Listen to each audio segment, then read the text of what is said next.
where sports meets that thing called life. Hope you're enjoying your week, having a great week. Hopefully, you haven't dealt with too bad of weather out there. Supposed to be some snow, some ice. It was not bad outside yesterday. I was driving in it and seeing that, some of the rainish turning into snow was falling and whatnot, but the roads were pretty good. So I'm hoping that the roads stay good. And I want to thank everybody that's out there salting the roads for us, plowing the roads for us. They don't get thanked enough. They don't get appreciated enough. And I just want y'all to know that you matter in a big way. Because, trash collectors, recyclable collectors, brush and leave and all that collectors, as well as those of you that are plowing our roads and cleaning up our roads and patching those potholes and putting the salt down for the ice. I can't thank you enough. And because what you do is helpful. What you do, helps us to be able to go outside and live our lives and to be okay, to be safe. So thank you for that, and know that I appreciate it. You don't get thanked enough. I want to say thank you, because without you, things don't move. So thank you, thank you, thank you. They are really tough jobs and not as, glamorous and whatnot, but they're so important and they're needed.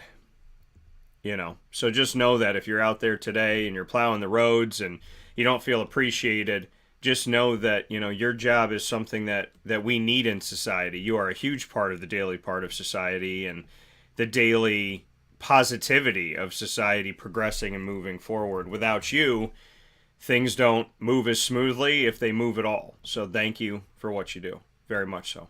With that being said, inside of the Cafe Kubal studios, hanging out with you where sports meets life. Cafe Kubal, 3501 James Street, 324 West Water Street, 401 South Salina Street, all in Syracuse, New York. You can also find them on the corner of Route 11 and Taft Road at Sweetheart Corners in North Syracuse in their drive-through location. And you can find them on the location in Manlius, 343 Fayette Street in Manlius, New York. So make sure you head out there today. We were there earlier this week with my guy Ryan Kabilas. You can go back and watch that show on youtube.com/wakeupcalldt. You can also go back and watch it on Facebook if you go and follow our page at wakeupcalldt. It's there as well.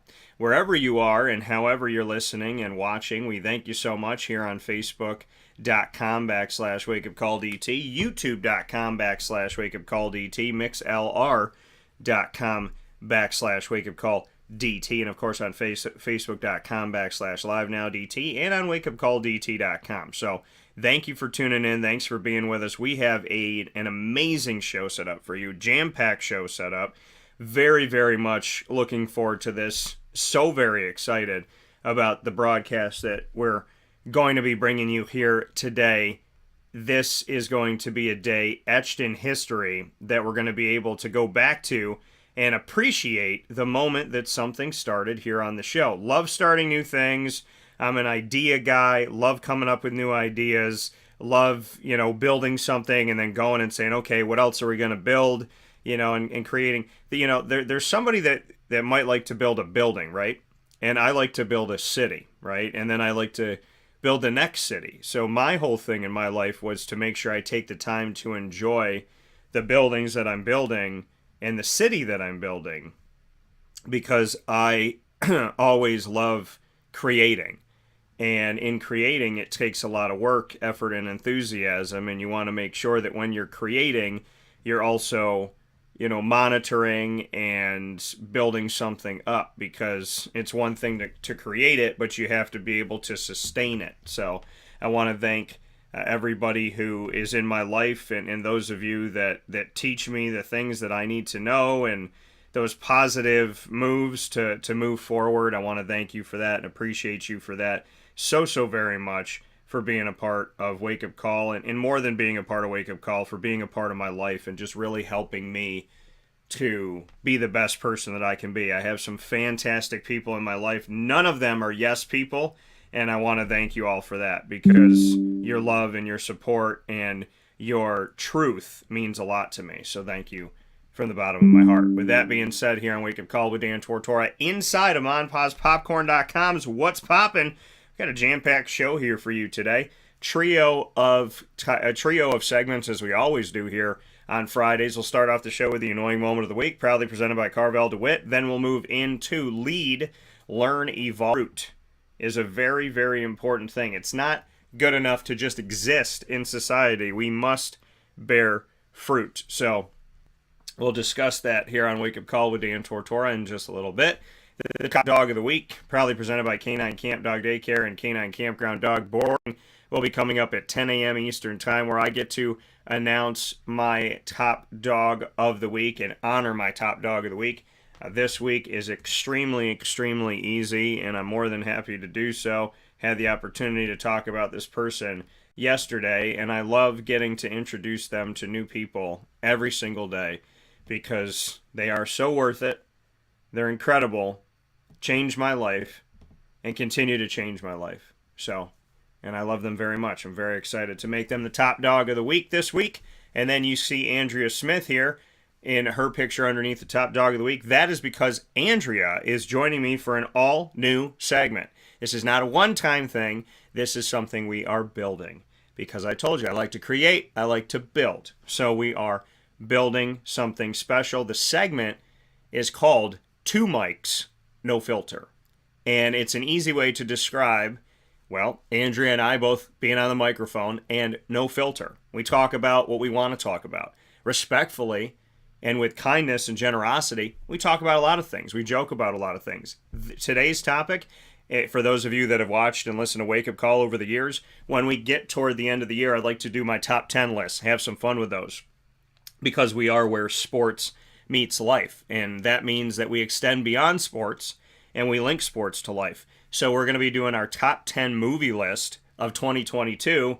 Andrea's giving hers, I'm giving mine, but as we always do, en route to the topic we're trying to talk about, other things happen. So we'll be giving a nod to the Jaguars over the Titans. We'll be talking more on relationships, and we'll have some fun with all of that on our way to giving you our top 10 movie list of 2022. Andrea has hers, I have mine. Some movies are on each other's list, but the lists are definitely different.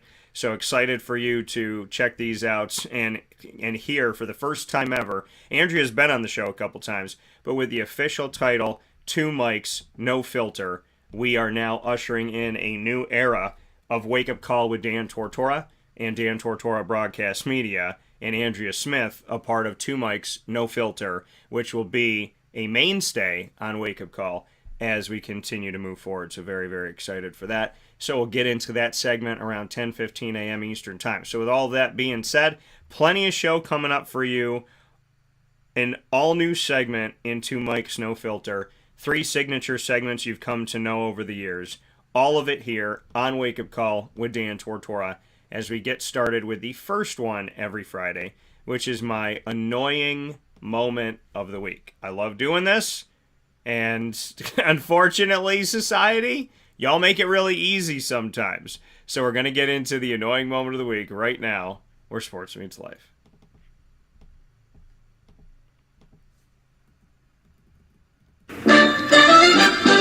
Dan Tortora proudly brings you... Is that for real? Are you kidding me? The annoying moment of the week. I'm really honest. I don't know how to respond to this. Presented by Carvel DeWitt, 4322 East Genesee Street. It's what happy tastes like. You have to be that crazy. I guess so. The annoying moment of the week, proudly presented by Carvel DeWitt. My annoying moment of the week for this week is the regression of drivers in central and upstate New York. I don't know who was given a license, by whom, or why, but the driving in central New York has gotten progressively worse. During COVID, when people were inside and we weren't allowed to go out for a lot of things, right? You could go get groceries or whatever. People were, kind of on edge, kind of nervous. Well, that on edge nervous has turned into NASCAR drivers. Except for in NASCAR, most of the drivers know how to drive. In this, God bless me, in this version of NASCAR, I don't even want to call it NASCAR because I think it's disrespectful to NASCAR drivers. But the world that we live in today, I don't know what it is. I don't know if people just care less about people, and that's something that really drastically needs to change. I don't know what's going on with y'all out there. Fix it, okay? The driving has been really, really poor out there in central and upstate New York. And it might be everywhere. It may be everywhere. But it seems like when COVID finally, lifted, people coming out of their house, I think I called my dad. I was like, what is this? What is going on? Why are people driving like this? It was like they got out of the house, they jumped in the car, and they were like, woo! Yeah! Freedom! You know what I mean? And it's like, yeah, freedom. There's other people on the road, freedom. Okay? I feel free when I drive, but I also am like, maybe not murder somebody. You know, maybe not hit somebody. I had 2 trucks tailgating me yesterday. You know, you got people. How about the people where there's the double left turn, right? There's the left turn where you're in the far left lane, or the next one, the right left lane, and that's what it is, and I don't want to say it because it confuses people and apparently confuses drivers. But when you're both in the left lane and you could both turn left, and you start to turn left and the other person's turning right into your lane. I had somebody literally right next to, if I hadn't seen him, bang, right? I'm looking at them driving into my lane going like, where are you going? Like, what is happening right now on the road? And people have gotten progressively worse. I don't know why. You know, I have no idea why people have gotten progressively worse. Sometimes it's when you're coming out of church, right? It's like, really? You just spent some time with Jesus and you're going to drive like this? People that just don't get, and they're driving fast. There's the people that drive way too slow, which is very dangerous, especially on the highway. And then there's the people that drive way too fast, which is very dangerous, right?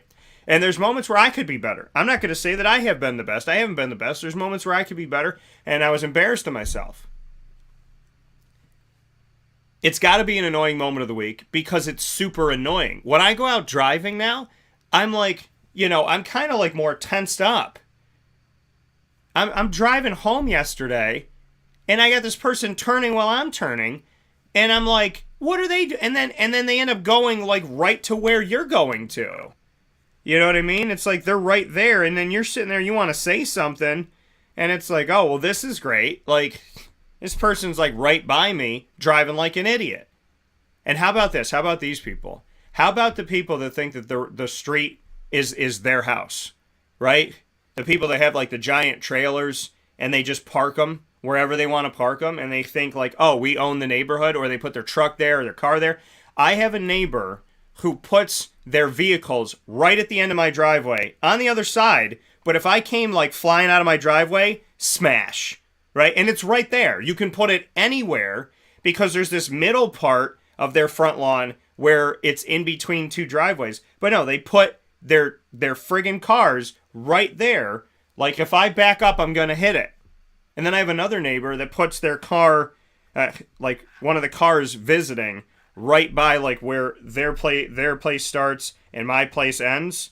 And so when I'm mowing the lawn, I mow it as close as to their wheel as I possibly can to make them think if they're looking out the window, I'm going to hit their car. So that maybe next time they're like, oh my God, this guy's crazy. I need to move my vehicle because he's way too close to my vehicle.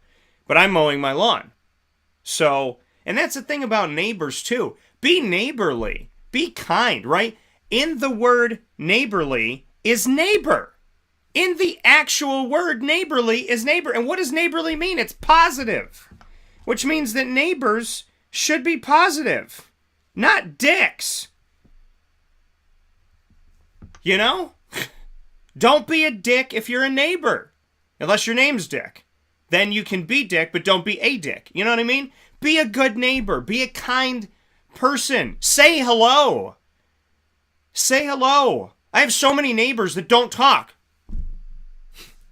It's like, really, dude? Just say hello. A little bit goes a long way. If you're a kind person, that goes a long way. You know? Just be nice. Say hi. I describe my neighbors as, this is the neighbor that says hi. This is the neighbor. I had a neighbor one time. Let's go to this. I had a neighbor who, as I'm pulling out of my driveway, was like walking in the street and is basically like in the end of my driveway in it. And I'm pulling out and she says to me, like through, I think it was like through the window or something. She says to me, she goes, "Are you going to visit your girlfriend or is that already done?" And I was like, "Excuse me?" Like, "Oh, the girl that you're dating, I don't know if you're still dating her." Well, that's because it's none of your business. One. Two, thank you for the invasive question. You know what I mean? Like, what happened? What I'm basically saying when it comes to neighbors and it comes to drivers and all this stuff is, why are people not being nice to each other? Why are we not being nice to each other? That's the real issue. That's the real problem. That's the real thing that's irked me this morning, is why are people just not being kind? Why do you think that you have the right to get involved in somebody's life and ask these invasive questions, especially if you have no friendship with that person? What makes you think that you can talk to them like that? "Are you going to visit your girlfriend or is that already finished?" And it's like, bro, you know what? Why don't I ask you some questions that are inappropriate about your life? No, because you'll freak out if I do. But let's go into just be a good person, and so I mean, really the arc of all this is being a good person and no drama. I took drama out of my life. Now, I specifically was purposeful in taking drama out of my life, but then I also realized that I was subconsciously taking drama out of my life, and I was backing away. I don't want to call it backing away because it looks like retreating. I was walking away from people who were dramatic. And I don't know if any of y'all have a friend like this, but if you have a friend like this, stop calling them a friend, because they're not a friend. Good morning, Mom. They're not a friend, right? The friends that, and I don't talk to these so-called friends really anymore. The friends that call you up and they ask you about your ex, right? Or they always want to talk about something that they know like really, really bothers you. Like, "Hey man, how are you doing since you broke up with that girl? I saw a picture with her new boyfriend. She looks really happy. How are you taking that? Did you see the picture? Do you want me to send it to you?" Those people. Who are those people? They're not friends. They're not friends at all. Right? And that's something that I think we all need to understand and we need to know. Those people are not your friends. And you really need to get to know that, because your friend is not going to send you a message asking you about some ex that you were with and what they're doing right now and all that stuff. They're not going to do that because it's ridiculous. And I had a couple friends that did that. He's like, "Oh, look at what your ex is doing. Oh, did you see your ex's boyfriend? Oh, your ex got a dog. Oh, your ex did this. Oh, your ex was jumping skip rope in the yard. Did you see the skip rope video?" And it's like, you're an idiot. And you need to understand, those people seek drama. They're seeking a reaction. I was told a long time ago, when somebody calls you up and talks about your ex or talks about something that hurts you, whatever, ask that person one sentence. That's it, one question. And the question that you ask is, how does what you're telling me right now, how does what you're telling me positively impact my life right now in this moment? How does talking to me about my ex make my life better? How does it make it more fruitful? How does it make my life more positive? What positive takeaway am I getting from an update on what my ex is doing today? Because the answer is nothing. The answer is nothing. But repeat offenders, right? The people that you tell, "Hey, I'd appreciate if you didn't do this," and then they do it again. And then you're like, okay, so what I do is I just stop talking to those people. Now, it doesn't mean I don't care about them. It doesn't mean I don't want the best for them. It doesn't mean that we didn't have good moments, and it doesn't mean that they don't matter to me. It means I don't want to talk to you if you can't keep your mouth shut about dramatic things. I don't like drama. And anytime that I've been a part of drama, or even in moments where I've caused drama, I don't want to cause drama because it's not me. It's not me, and it's not who I want to be. I don't want drama in my life. And my mom, very smart woman, said to me yesterday, you become what you focus on. Essentially is what she said to me. You become what you focus on. So when you focus on something that's like upsetting you and frustrating you and driving you nuts, you become consumed by it, right? Because it's all you talk about and it's all you think about. So you become consumed by that. Whatever that is, it becomes a part of you. And you can talk about things, but in a healthy way, right? Because we don't always all get what we want, right? Nobody gets what they want 100% of the time. And sometimes things don't work out. Sometimes things kind of set themselves up to work out that you don't necessarily know if you want, right? And I think it's important in life to reflect. Like in the annoying moment of the week, I talk about something annoying, but then I try to find a positive spin on it, right? I want to leave the segment not like... I want to leave the segment going, laughing, and then being like, that's what I want for people. Yes, there's bad drivers out there. Yes, there's friends that call you up and talk about drama and try to get you going on something. But the positive thing about it is when you have a mom like I do or a dad like I do, where you could call them up and you could tell them something, and they're like, I'll say to my dad something like dramatic that's like, in my life, it bothering me and whatever, and I'm like, Dad, I don't like drama, and I don't like this stuff, like, I'm trying to figure out how to handle it, and he goes, just go enjoy your life. Just go outside. Just go enjoy it. Like, I remember one time I called my dad, I was talking about something, and I was down in Florida, he goes, be in Florida. Just go enjoy Florida. Go have a nice trip. Don't think about any of this stuff. Just go have fun. And my mom, she has a way about her where it's like, she comes over every year to help me decorate my house for Christmas. And it was just like good, right? We were joking around, we were having fun. There's just things that like your mom, like my mom, if I'm having like a tough day, I don't want to call it a tough day. If I'm letting something get to me or letting something bother me, because I have a beautiful life. And so when I'm letting something get to me or letting something bother me, my mom is that person that just knows. I'll be talking, Ma, this is frustrating me. This is upsetting me. I can't figure this out. I don't know why this isn't working. And my mom will go, I want to get some lunch. I want to go get lunch, honey. Just want to sit and get some lunch. Or, my mom could literally hear me complaining about something and trying to figure something out and worried about something, and she'll just grab a cup of hot cocoa. And she'll go, you want some hot cocoa, honey? Do you want whipped cream in it? And there's things about my mom that just span the test of time. So, I appreciate those moments and I appreciate those things. Because I feel like I've evolved enough as a human being and tried to really teach myself and grow that, and I'm learning every day. I've gotten to a place, though, where as something's coming out of my mouth, I know if it shouldn't. I know if I'm about to complain about something, I'm like, you know what? No. I know who this person is. Like, I have people in my family that they don't make plans. They just, like, assume that things are going to happen and everything's going to work out for them, but they don't make plans. And it would be nice for someone to, like, call you up and make a plan with you and kind of, like, let you know, especially when you're the one hosting them, like when they're coming, what time they're coming, how long they're coming for. And I can sit and complain about that, but it's not changing, right? I can say, hey, give me a call, and maybe they will and maybe they won't. But I've told my mom before with people in her life, I was like, Ma, sometimes no matter how many times you say it, they're not going to change. So you either give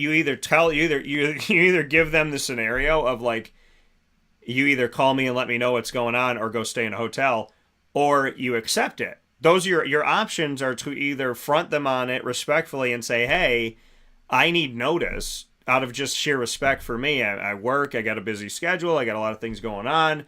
I just want to make sure that I'm prepared, right?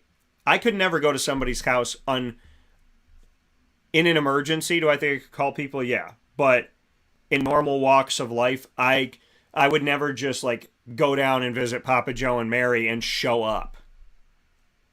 Because out of respect for that, not that they wouldn't want to have me there, but out of respect for them, I'd want them to know that I was coming. So I told my mom, you can keep getting mad about the same old thing, or you can tell that person what would mean a lot to you and see if they respect that. And if they don't respect that boundary, see, the thing about boundaries is when you create them, you have to hold them. You have to hold those boundaries.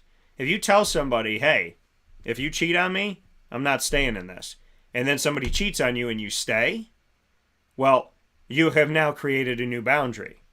They have already walked past your boundary, jumped over it, or ran through it, or crawled under it, whatever it may be. So that boundary doesn't exist anymore. So you can't keep going back and saying, hey, you got to follow this, because they put their hand in the cookie jar and you didn't slap the hand and you didn't say anything about the hand. Or maybe you said something about the hand, but you didn't do anything. We have to hold to our boundaries, or else there's no point in having them. And everybody needs boundaries. I'm not talking about walls. Walls are different than boundaries. Walls prevent you from seeing the world. Boundaries protect you from the world you see. I'm going to say that again. Walls prevent you from seeing the world. Boundaries protect you from the things that you see. You see the world, you're not blocked from it, but you're protected, right? So I think we have to learn the difference between walls and boundaries, and I think when we create boundaries, we have to hold true to them. Because if you don't hold true to your boundaries, then people will cross them all the time, right? I think about it like this. If a business says they have a security camera, and they have a notice in the window that says security camera is watching, and you go in there and you test it, and you're like, I don't know if I believe it, and you steal something and nothing happens, well, then you know that that's just a sticker in the window and they really don't have a security camera, so then you go back and keep stealing. So the security camera is a boundary, right? But if the security camera isn't there and it isn't real and that notice is fake, then people are going to keep crossing those boundaries because it's a fake boundary.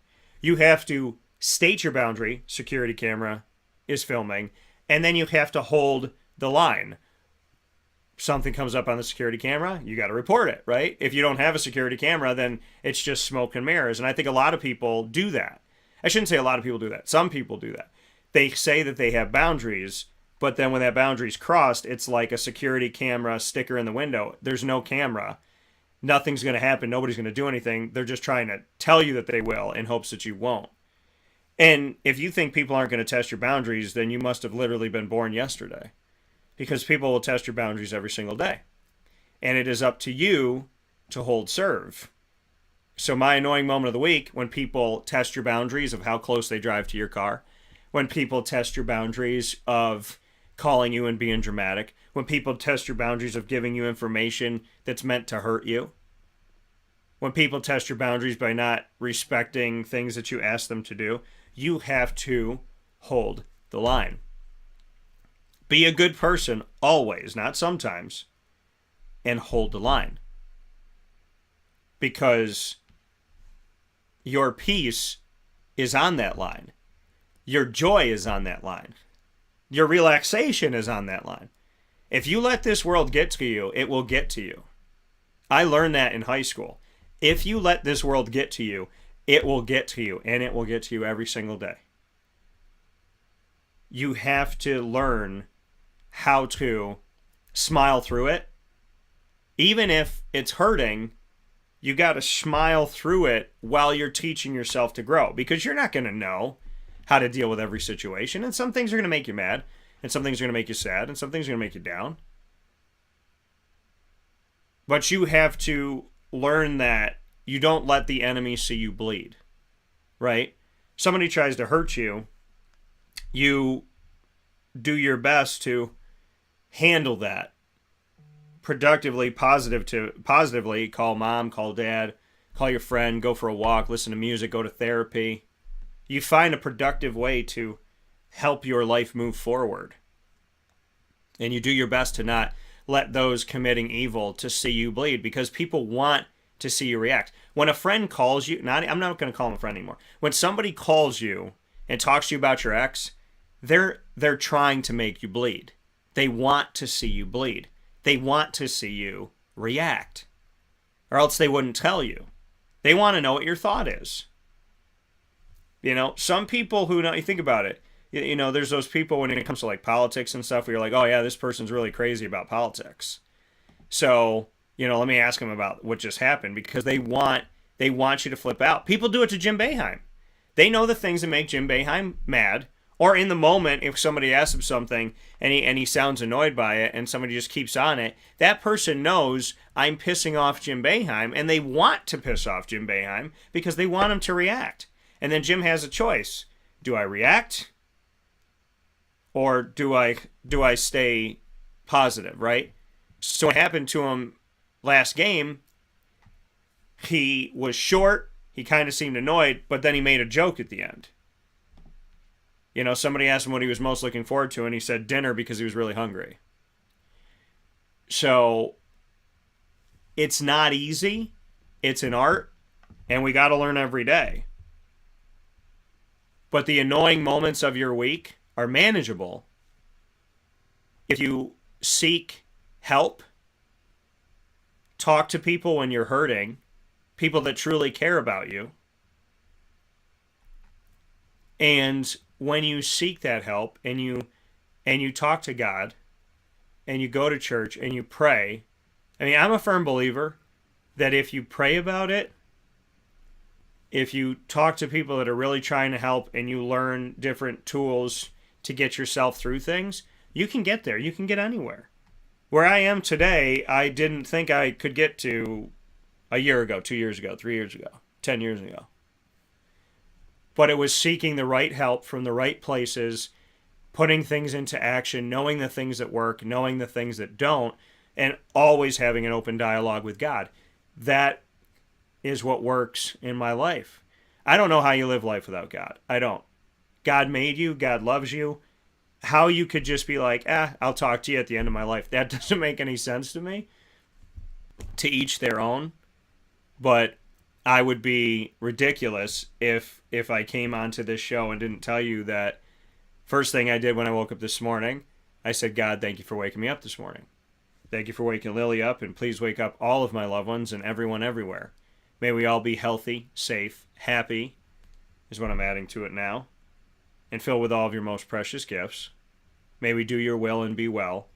May our day be long, fun, and go by slowly in a good way. And may everybody that is going through a tough time, maybe somebody didn't wake up this morning, may they be in heaven. May their loved ones that passed on be in heaven. And may they all be connected through you. Because dying, you destroyed our death, and rising, you restored our life.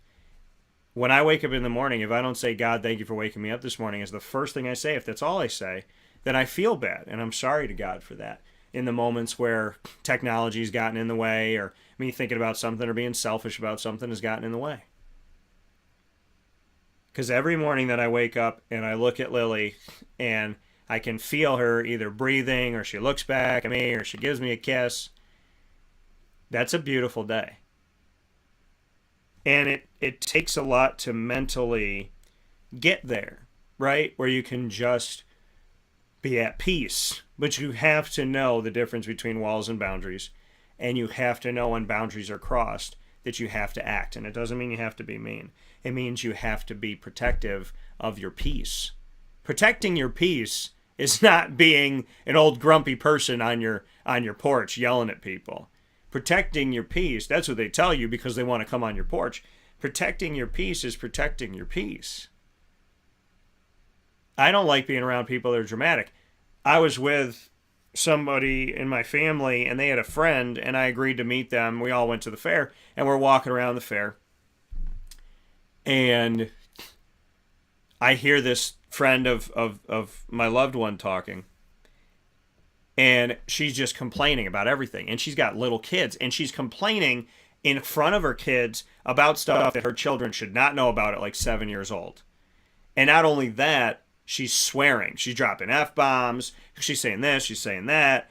She's talking about men in like a sexual way. And I'm sitting here and I'm going like, oh my Lord, like if we wonder what's wrong with the future of today, you know, the kids, I should say the kids of tomorrow, if we're worried about that, I mean, look at that. Look at the parenting.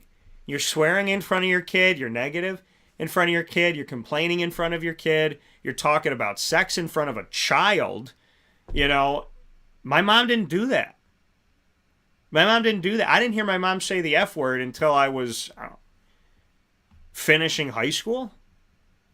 You know, so that to me, you got to look at that. And I remember saying to my mom, I was, you know, being in that situation when I was around that person being dramatic, and they were complaining about everything. Oh my gosh, they're talking about everything. Nothing was good. Everything was bad. Oh, this happened and this happened and this happened.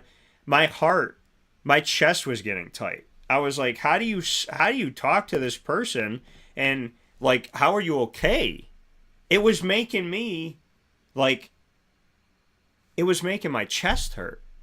I was like, I can't be around that drama. So much drama. And see, I'm the type of person where, you know, if I don't want to be around it, I just want to leave. I don't want to be around it. I got other things to do. I came to the fair to walk around the fair. I came to the fair to play some games, buy some stuff, get some food, support the businesses that I work with. I came there to be in the community, to celebrate our community. I didn't come there to hear about the guy that you want to date and your ex-husband and all this other stuff. Listen, everybody has problems, and people are, if somebody came up to me and said, hey, Dan, I'm having a lot of trouble with my ex-husband, and I just need somebody to listen. Yeah, I'm going to be there. I'm going to listen. I'm going to help, right? I'll be there for you. That's different. I'm not saying that. I'm talking about somebody who's just complain. And yeah, there's cry for help, you know. But there's a difference between asking for help and trying to work something through, and somebody who's just like, and then another thing, and another thing, and another thing, you know. We know the difference between somebody saying, and they're both cries for help. Somebody will actually say, I need help, and other people will just like talk about drama till they're blue in the face. But I'm the type of person, I shouldn't even say I'm the type of person, I just don't like, I don't think anyone should, I don't like hearing constant negativity. It makes me say to somebody, are you in Africa right now? Do you have malaria? Did you have a family member die today? Did you wake up today? Do you have the blessing of children? I don't have that yet. You know what I mean? It's I always try to bring people back to earth. I remember like one person, when they would complain to me, I would just think about like people in Africa dying of AIDS and malaria. And I'm like, wow. There's like actually something going on in the world right now that's a real problem. And what you're talking about is you got a not great friend who's not treating you great. And that sucks and it's tough, but what can you do? I mean, I had somebody I thought was my best friend walk out of my life after they lied to my face. Walked out of my life. Walked out. Never came back. And it hurt. But you know where I started to find the peace in it? It's when I started realizing that if you can walk out on me, you don't really care about me. And if you don't care about me, then why are we friends? Because my friends, I don't have friends and true friends. I have true friends, which I call friends. If you're not a true friend, you're an acquaintance. There's no like friends, true friends. No, I have the friends that I have friends, people that I can count on. And then I have people that I know that maybe I can count on, but they're people that I know. I had one of my friends tell me, we don't talk all the time, but he said to me, he said, there is no doubt in my mind if you ever needed me for something, I would come there without a question, without a doubt. That's a friend.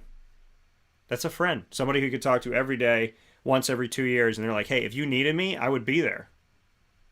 I wouldn't even think about it.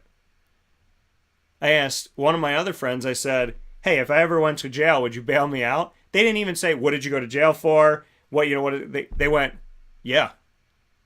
And I was like, and it was like nothing to them. They were like, yeah, I would. I'd bail you out. I mean, that, to me, those are the people you concentrate on. Don't fixate on the friends that went away. Fixate on the friends that stayed. Unless you're the reason why a friend went away, then yeah, you should figure out that problem. You should figure that out. When good people leave your life, That's something you need to really look at. But when people leave your life that are doing bad things, or they're dramatic, or they're hurting you, then you don't need to worry about that. Let them go. What do they say? Sometimes people leave your life because God heard conversations that you didn't hear and knew that it wasn't good for you. My annoying moment of the week, the overarching statement I'm making today, is that if you're not surrounding yourself with good, positive people who do not seek drama and do not seek pain, then you're doing it wrong. And the time to make your life better is right now.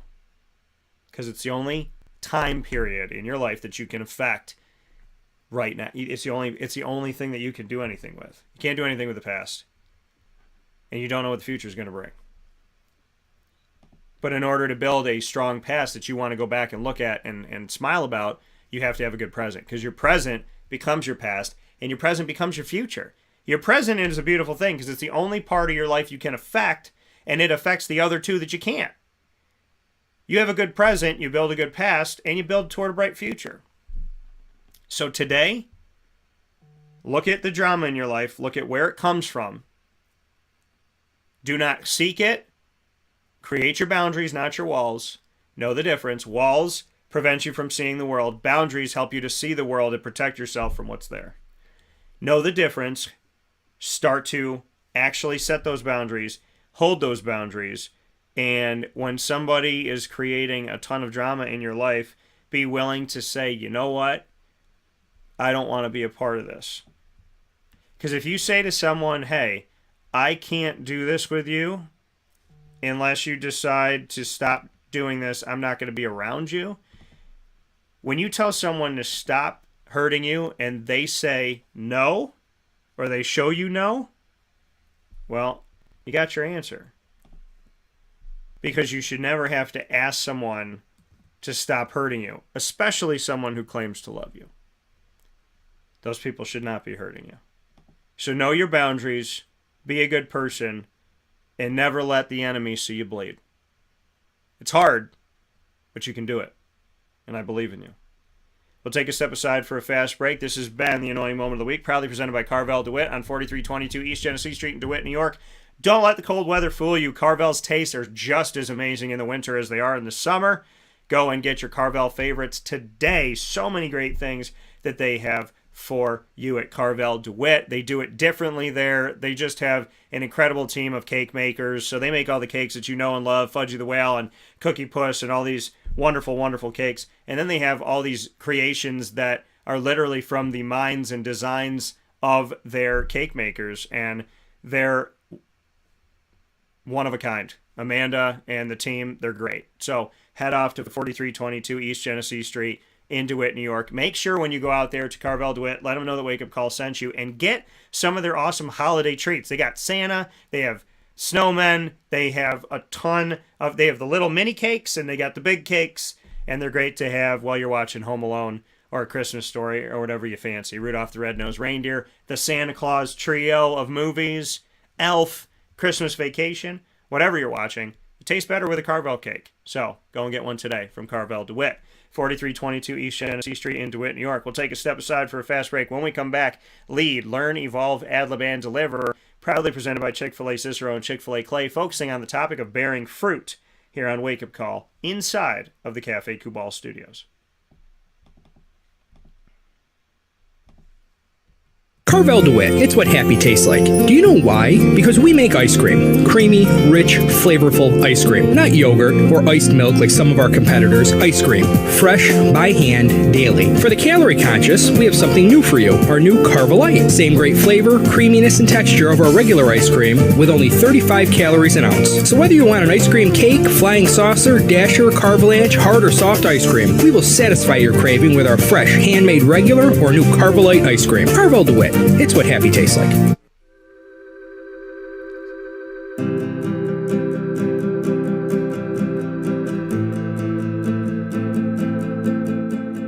Café Kubal offers same-day local delivery of our products, offering no delivery charge for Onondaga County.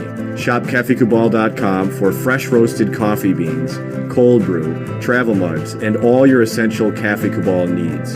Café Kubal, coffee for the soul.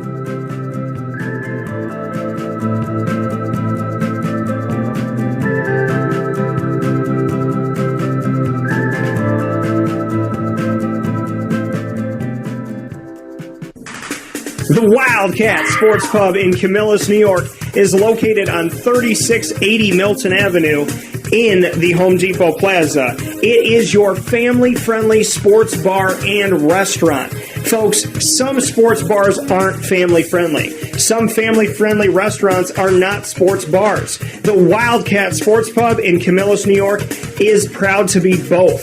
It is that marriage that you've been looking for years. The Wildcat Sports Pub is your home base for your sports bar and restaurant needs, games for the kids, indoor and outdoor activities, and enough things on the menu to come back every single week and get to try something new. They're open Sundays from noon to 8 p.m., Monday through Wednesday, 11 a.m. to 11 p.m., and Thursday through Saturday from 11 a.m. to midnight. For reservations and party information, call 315-487-2222 for the Wildcat family-friendly sports pub and restaurant.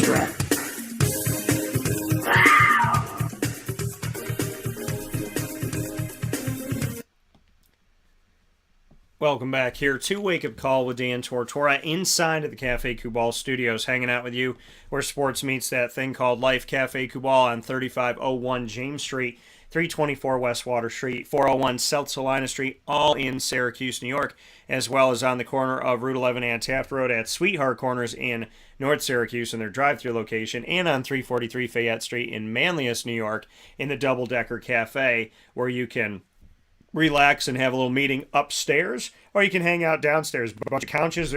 There's different nooks and crannies. The cool thing about Café Kubal is that none of the locations are the same.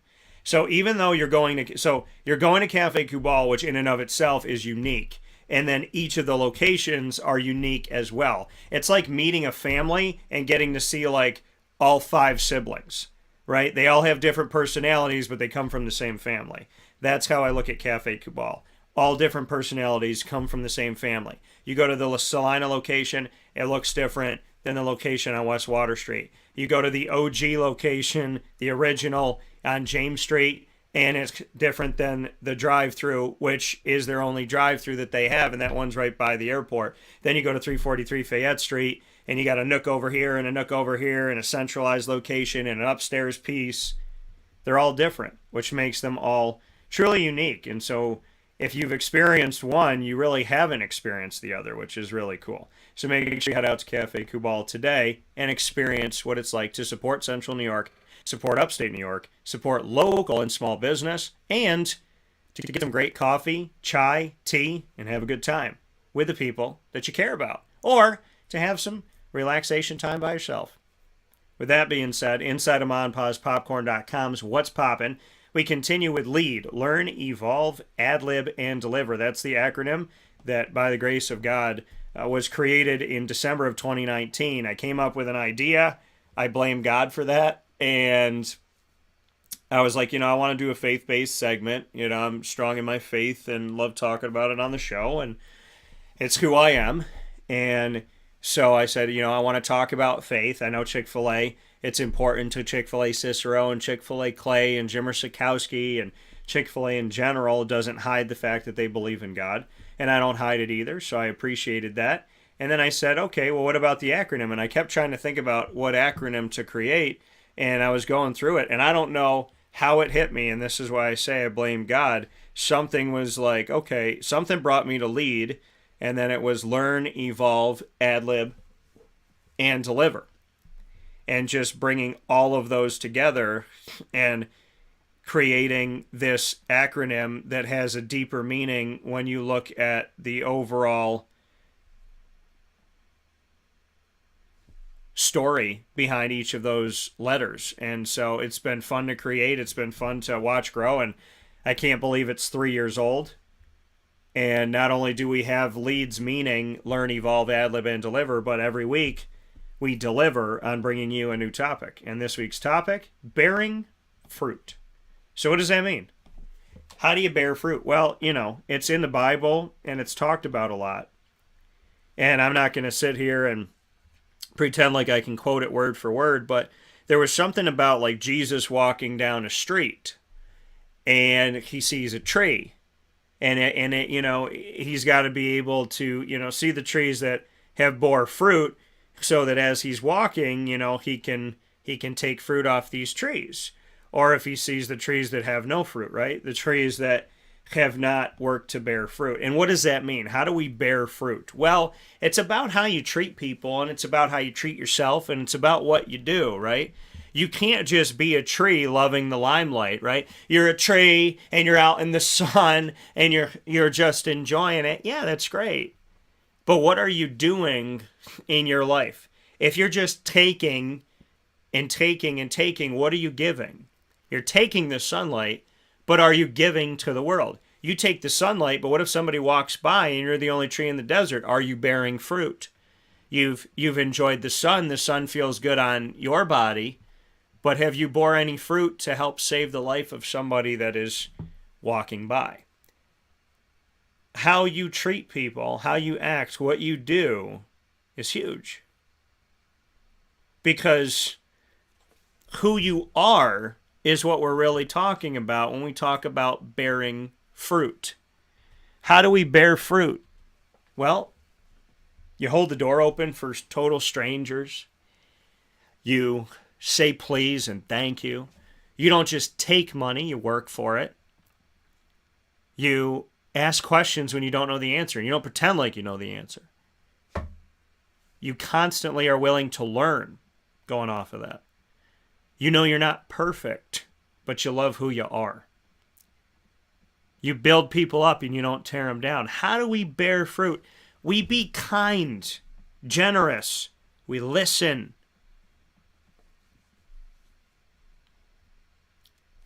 Folks, we treat life like it's so hard. Oh, it's so hard. And it is difficult. It is. It's not life isn't easy. But why do we sit here and continue to hurt each other?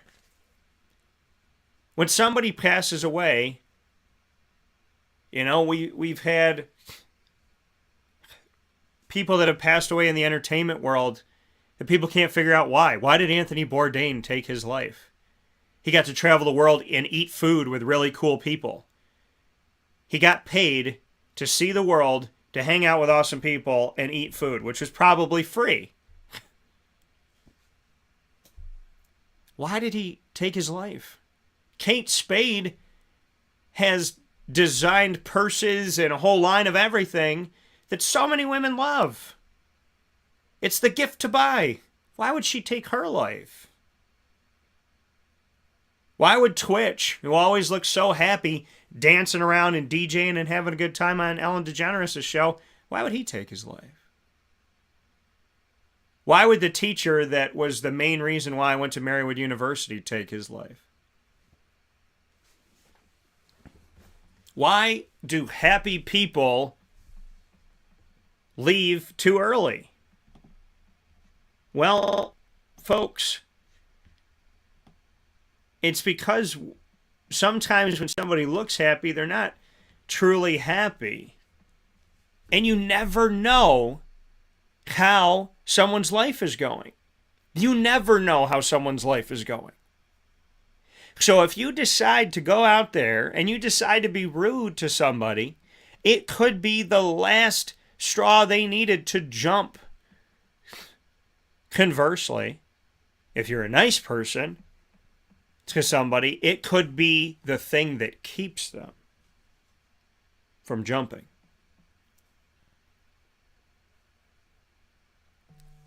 I will never understand why people are mean to people because I'm not that way. I'm not a mean person. I don't like being mean. I don't appreciate being mean. I feel terrible when I am mean. I apologize when I'm mean because I don't want to be.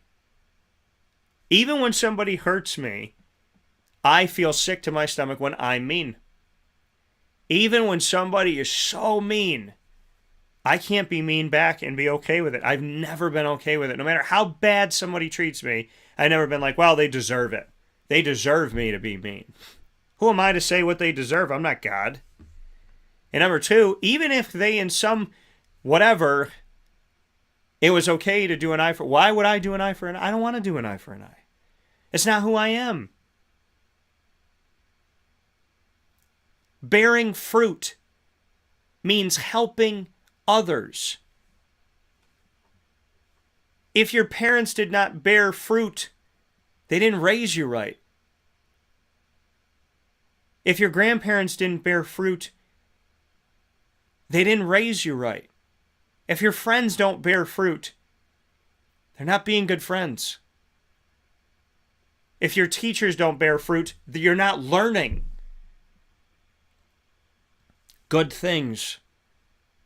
You might learn through adversity, but they're not teaching you right. If our leaders do not bear fruit, they're starving their people.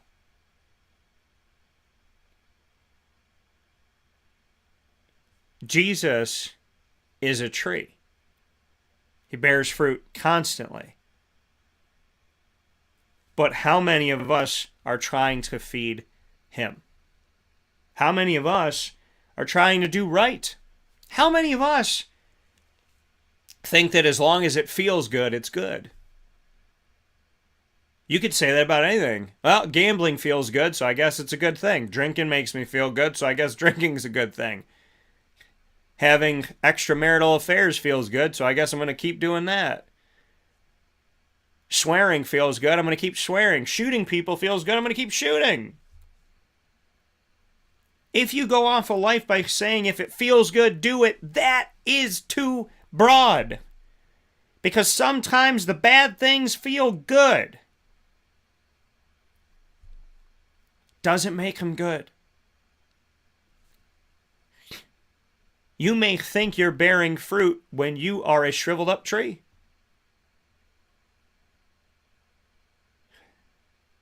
Remember,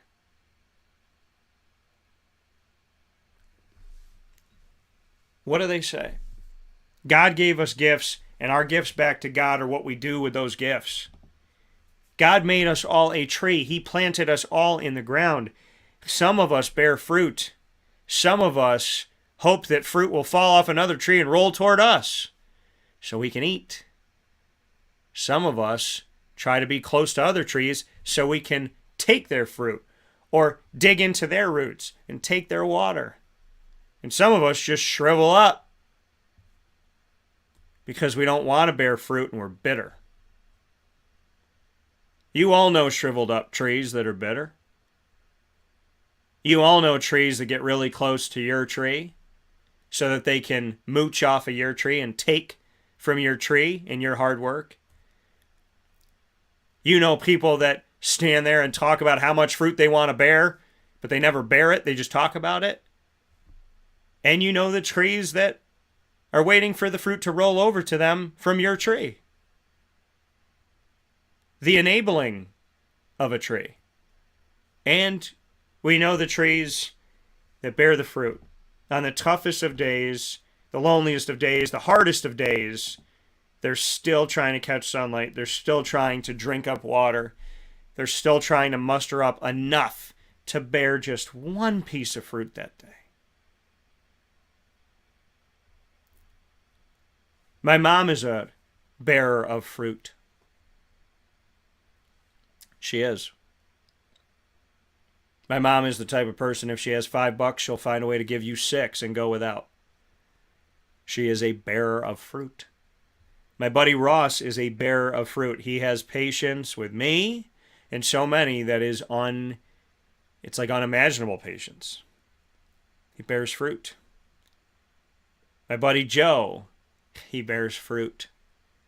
Because when he told me, hey, I wanted to know how you were doing, he was concerned about me. He wasn't just saying it. My buddy Isaac bears fruit. I'll never forget, he told me, you don't have to welcome someone to the family who's already family. My godson Noah bears fruit in his smile, in his fight, in his kindness and compassion, in his goodness, in his love. He always makes me feel like I'm so loved. Lily bears fruit every day by wagging her tail and making me look like a better dad than I feel like I am sometimes. My dad bears fruit by trying harder and more to build on our relationship, to make it stronger today than it ever was before. Papa Joe bears fruit by being a father figure in my life, an extension of my family.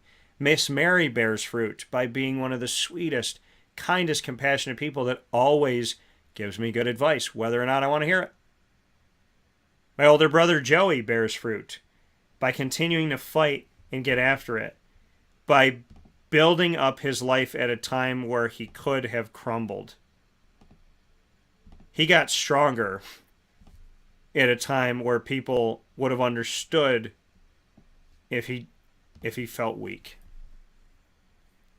He didn't respond to weakness. He's a better man today than he was yesterday, and he handled a situation better today than maybe he would have in the past. My teachers from elementary school, Our Lady of Pompeii, continue to bear fruit. My religion teacher from CBA, Miss Goulet, continues to bear fruit. My Feeny, Tom DeSantis, continues to bear fruit. There are so many people that are fruit bearers, and they all have stress. Anne, that took care of my grandma and helped take care of me and my mom and my aunt, whether or not they want to admit it, that woman has bore fruit on days where you didn't even know if her tree could stand.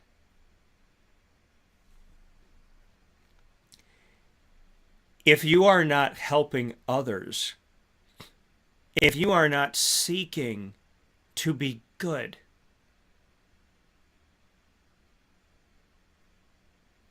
then you are not being a tree of life. You're being a tree of death, a tree of fear, a tree of past experiences, a tree of self-loathing, a tree of ego. None of those trees are good. There are times where Jesus could have walked down the street that my tree was on and I wouldn't have bore him fruit. I don't ever want that to happen again. So may you today be good to yourself, be good to others, and remember, if you are only taking in relationships, you are not bearing fruit. And eventually people realize the takers in their life. And a lot of times they walk away from that. You must give. You must give. And even on your toughest day, you must give. I am not telling you to be a doormat. I am not telling you to allow someone to take advantage of you. I am telling you to give. To give. To give. Because one day, and maybe it's already happened, one day, someone will walk down your street, starving, and the fruit that you bear, the goodness that you give, may be the thing that finally helps them to see God, be positive, be good, not jump off a bridge. One day your tree will save someone's life.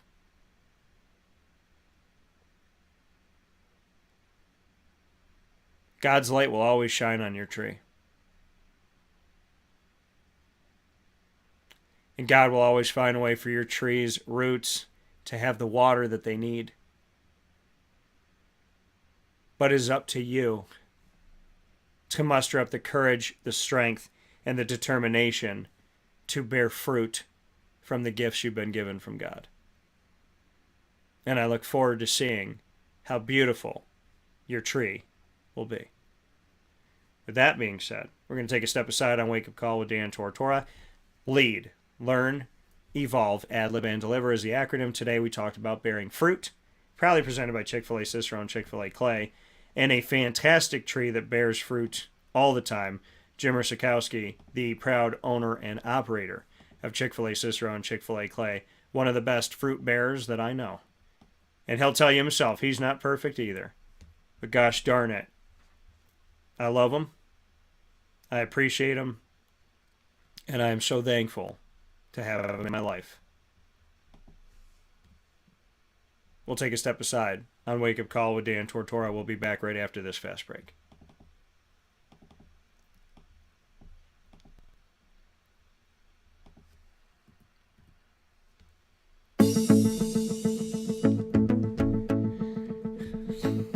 Avicoli's, located on the corner of Route 57 and Wetzel Road in Liverpool, New York, has been your trusted neighbor for decades. Located just steps from Liverpool High School, we're happy to have the Liverpool Warriors on-site, on-location broadcast at Avicoli's through Wake Up Call with Dan Tortora every single month, featuring student athletes, coaches, and administration throughout the year from Liverpool High School. Head out to Avicoli's today on the corner of Route 57 and Wetzel Road in Liverpool, New York, open Tuesday through Sunday for lunch, dinner, and drinks. We'd love to see you out there. And of course, you can call them at 315-622-5100 for takeout, delivery, and catering. That's 315-622-5100. And also find them on myavicolis.com. That's myavicollis.com.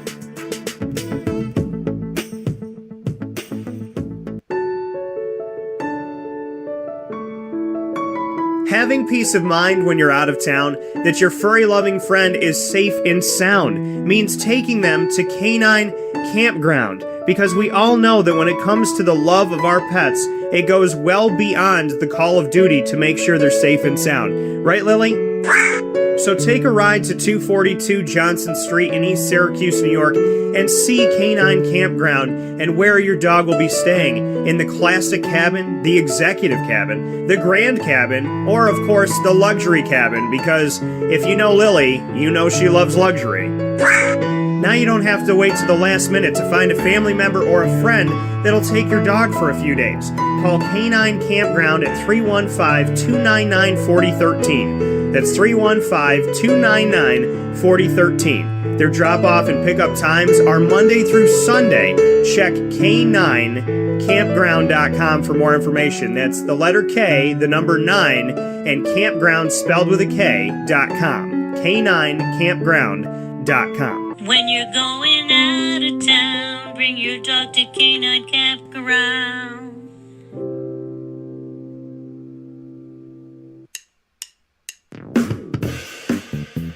PB&J's Lunchbox, the food truck that you love finding all throughout Central and Upstate New York, now has a street-side cafe. So when you're craving their traditional favorites as well as their out-of-box amazing menu items, you can now head to 663 Old Liverpool Road in Liverpool, New York. Located just minutes from the highway, the Thruway, Destiny USA, and Onondaga Lake Parkway, PB&J's Lunchbox Street-Side Cafe is there for you Monday through Saturday from 9 a.m. to 7 p.m., serving breakfast, lunch, and dinner all throughout the day. Get breakfast for dinner, dinner for lunch, whatever you fancy, including their award-winning grilled peanut butter and jelly sandwich. Find them at 663 Old Liverpool Road in Liverpool, New York. PB&J's Lunchbox, where we love to know what's in your lunchbox.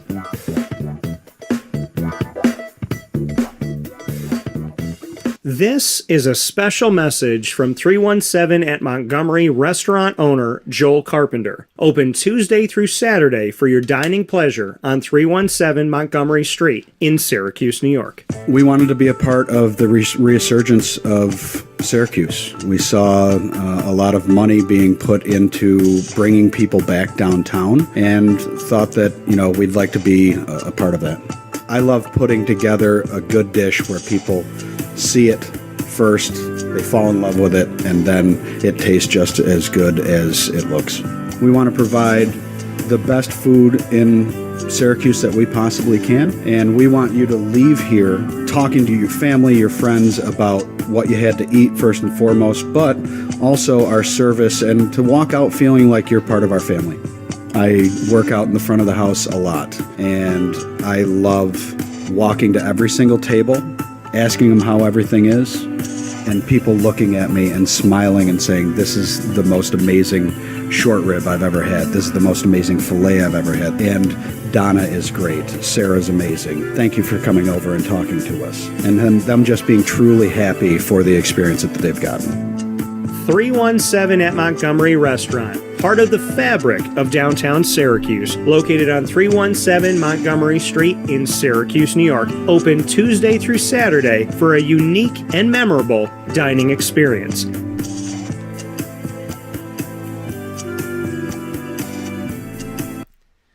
Welcome back here to Wake Up Call with Dan Tortora inside of the Café Kubal Studios. Café Kubal on 3501 James Street, 324 West Water Street, 401 South Salina Street in Syracuse, New York, on the corner of Route 11 and Taft Road at Sweetheart Corners in their drive-through location in North Syracuse, and of course on 343 Fayette Street in Manlius, New York, in their giant behemoth of a brown striped building. So make sure that you get out there today. And many thanks to the wonderful people led by Matt Goddard at Café Kubal. Inside of MonPazPopcorn.com's What's Poppin', brought you the Annoying Moment of the Week, proudly presented by Carvel DeWitt. And then Lead, Learn, Evolve, Ad-Lib, and Deliver, brought to you by Chick-fil-A Cicero and Chick-fil-A Clay, focusing on the topic this week of bearing fruit. It is now time for the Top Dog of the Week. And right down the road from Canine Camp Dog Daycare and Canine Kampground Dog Boarding of East Syracuse, right off of Bridge Street, you'll find Mother's Cupboard on 3709 James Street in Syracuse, New York. And this morning, courtesy of Pete Green and the team at Mother's Cupboard, I am enjoying some cinnamon swirl French toast.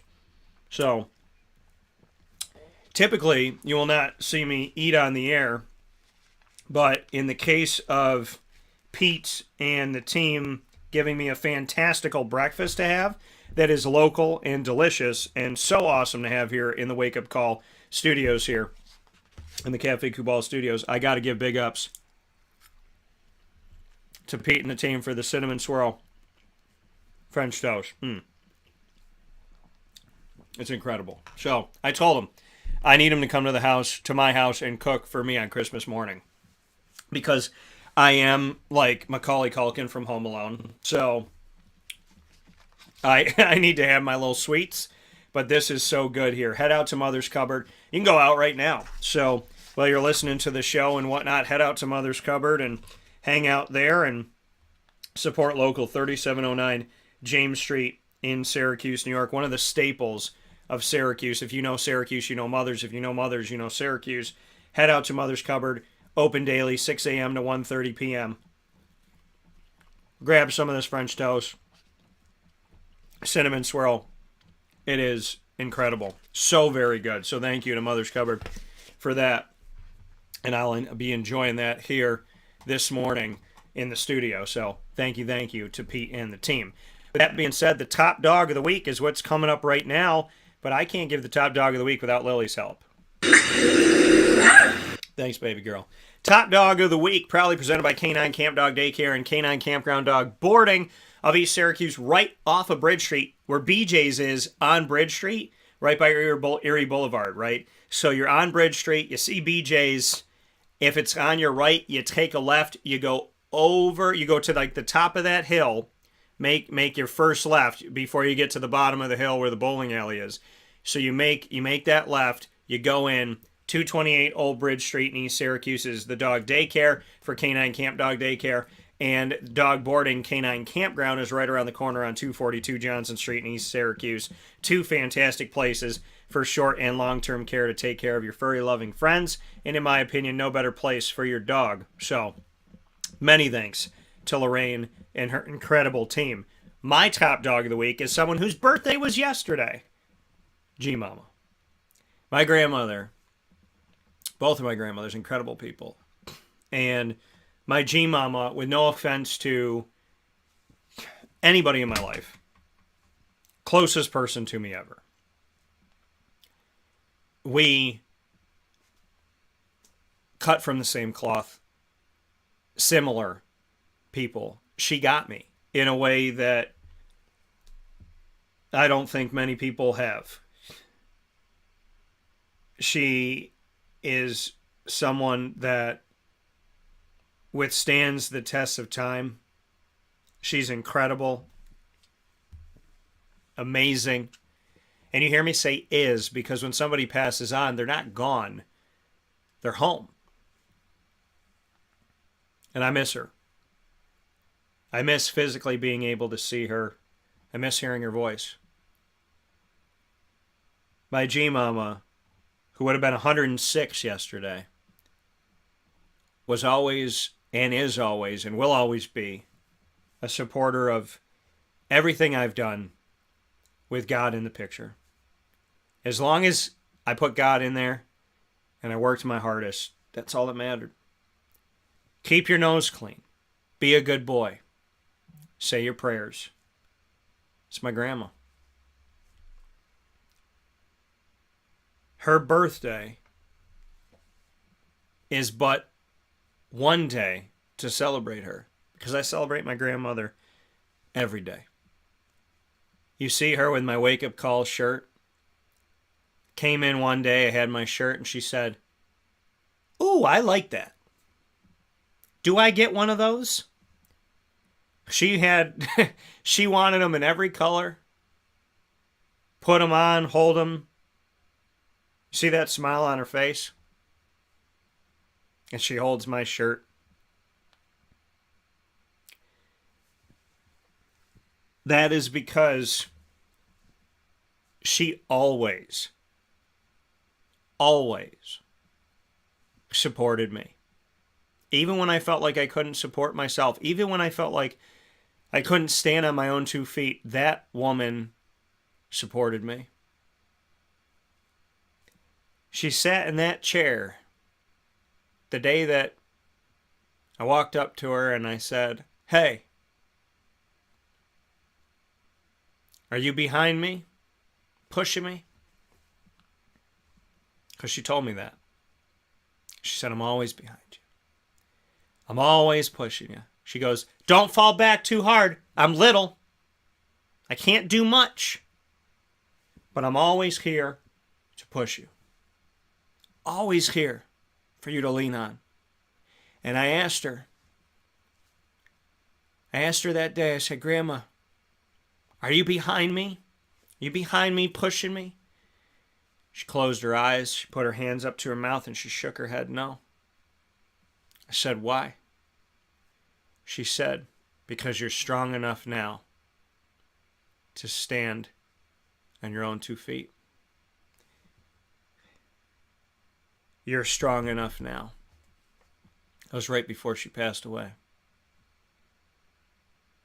I asked her if she was behind me, and she said no. And I said, "Why? I thought you're always behind me." She said, "Because you're strong enough now. Strong enough now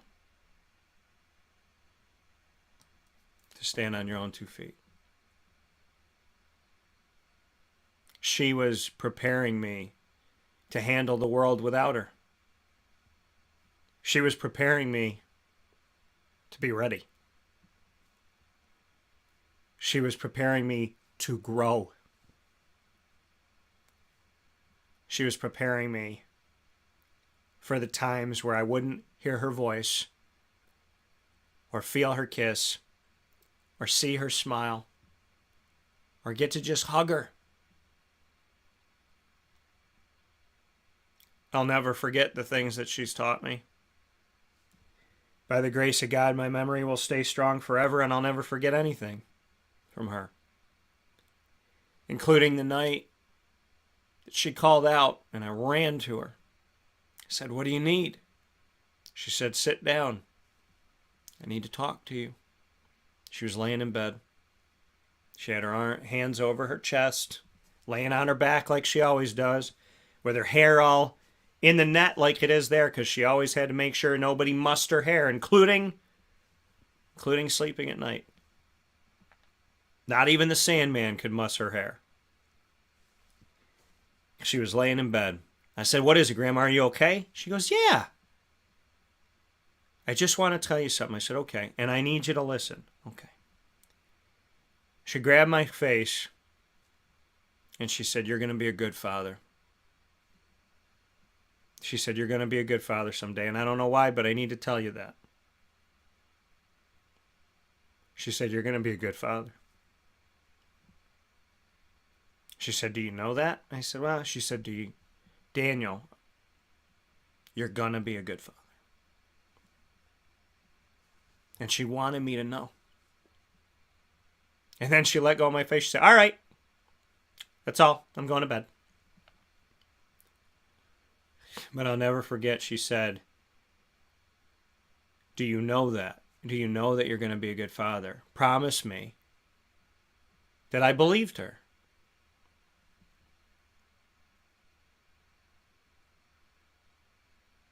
She just needed to tell me.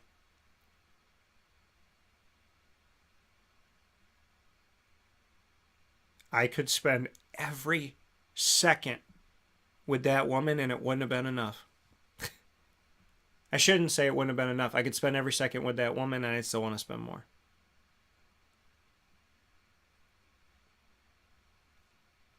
If you have a grandmother, a grandfather, a mom, a dad, a brother, a sister, a cousin, an aunt, an uncle, a friend, a neighbor, a girlfriend, a boyfriend, a fiance, a husband, a wife, a dog, a cat, a bird, whatever. Right now, I want you to call them. I want you to text them. I want you to make a plan to go see them. If you have somebody alive that you love, do not waste today. Do not waste today.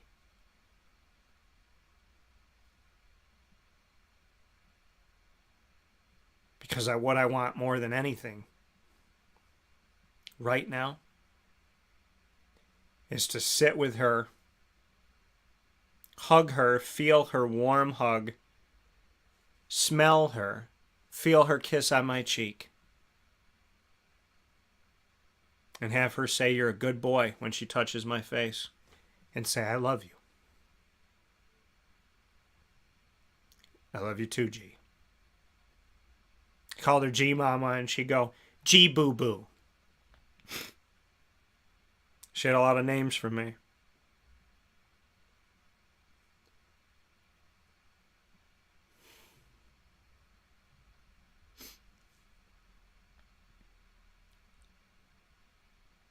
We should all be so blessed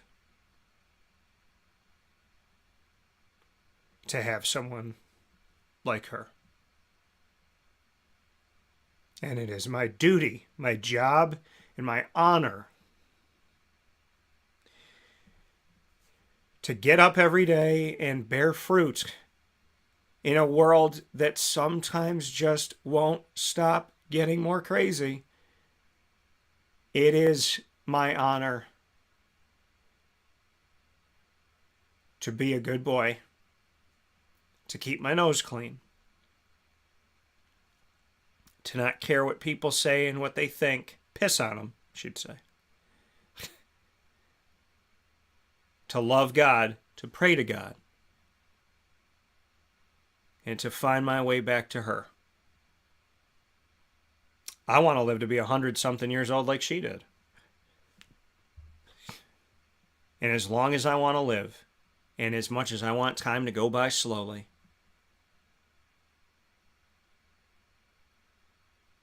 I will be honored, humbled, gracious, and happy for the moment that God allows me to feel her hug again,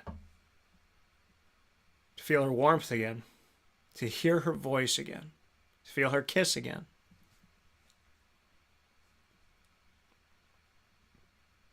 That smile is the only smile I ever needed to see. We'll take a step aside on Wake Up Call with Dan Tortora. G-Mama, you are and always will be my top dog of the week. Proudly presented by Canine Camp Dog Daycare and Canine Kampground Dog Boarding. And how fitting, because the owner of Canine Camp Dog Daycare and Canine Kampground Dog Boarding, Lorraine Perry, knew my grandmother when she was a kid growing up.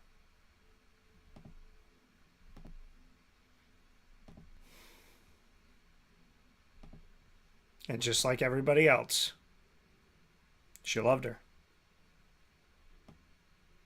And I'm sure she still does. Thank you, Mom, for saying she still got me. She still got you too. We'll take a step aside on Wake Up Call with Dan Tortora. Coming up next, inside of the Cafe Kubal Studios, is an all-new segment. It's called Two Mics, No Filter.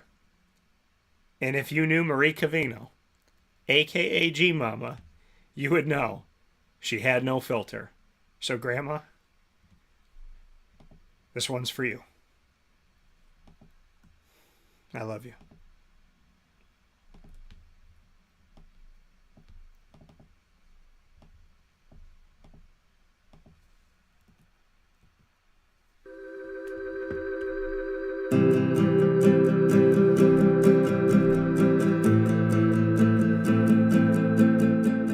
Cafe Kubal offers same-day local delivery of our products, offering no delivery charge for Onondaga County. Shop cafekubal.com for fresh roasted coffee beans, cold brew, travel mugs, and all your essential Cafe Kubal needs. Cafe Kubal, coffee for the soul.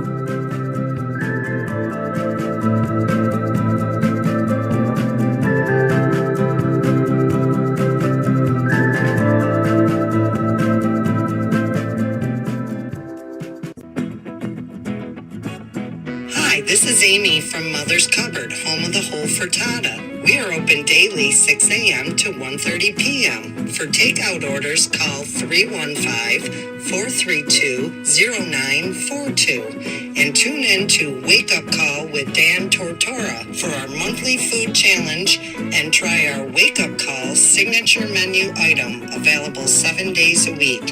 Here at Mother's Cupboard, we are Central New York, and it's our honor to serve you.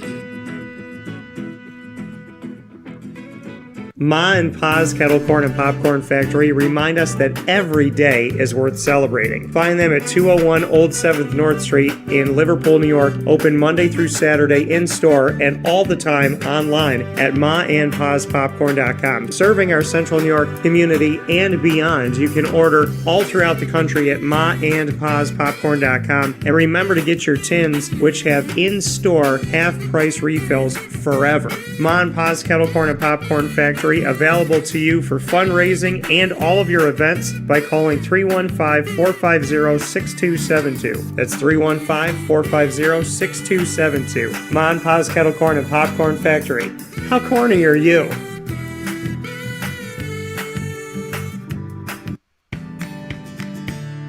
Witty Wicks Candles and Gift Shop, Township 5 Camillus, where you will find handcrafted all-natural soy wax candles over 60 cents to freshen up your home. We carry a wide range of locally made items, Salsa Q's, Syracuse Salt, and Chocolate Pizza Company, to name a few. Let our knowledgeable staff help choose unique gifts and keepsakes for any occasion. Gifts for family and friends, and maybe a little something for yourself.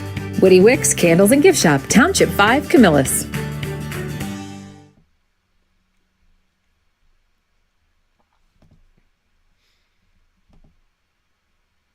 This is a special message from Merritt Brady, owner-operator of Chick-fil-A Watertown on 1290 Arsenal Street in Watertown, New York. Chick-fil-A for me has always been about the people. I think it starts with the strength and leadership of the Cathy family. It's just amazing to see a family-run business reach the altitude that they have. Second mile service is something that we embodied at my previous business, and the ability to make people feel like they're the only person at your establishment, that you are there to serve them that day and looking for those extra ways to make them happy, to anticipate what they need next is what makes me tick. And I'm going to have so many opportunities at Chick-fil-A to do that. It's one of my favorite things to eat in the world. My favorite application question or interview question when I'm interviewing is when I get to, have you ever eaten at Chick-fil-A? And a smile hits both their ears. They can't even answer the question for a second. And when I see that, it's like, man, that's going to be a great hire. They already get it. They already feel it. They already know that we're different. The Chick-fil-A experience, it's a real thing. And then, of course, just our generosity and community involvement and making a positive impact in the lives of our team members, our guests, and the community in general, I think is really the secret sauce. Chick-fil-A Watertown on 1290 Arsenal Street in Watertown, New York. Coming to you, fall 2022.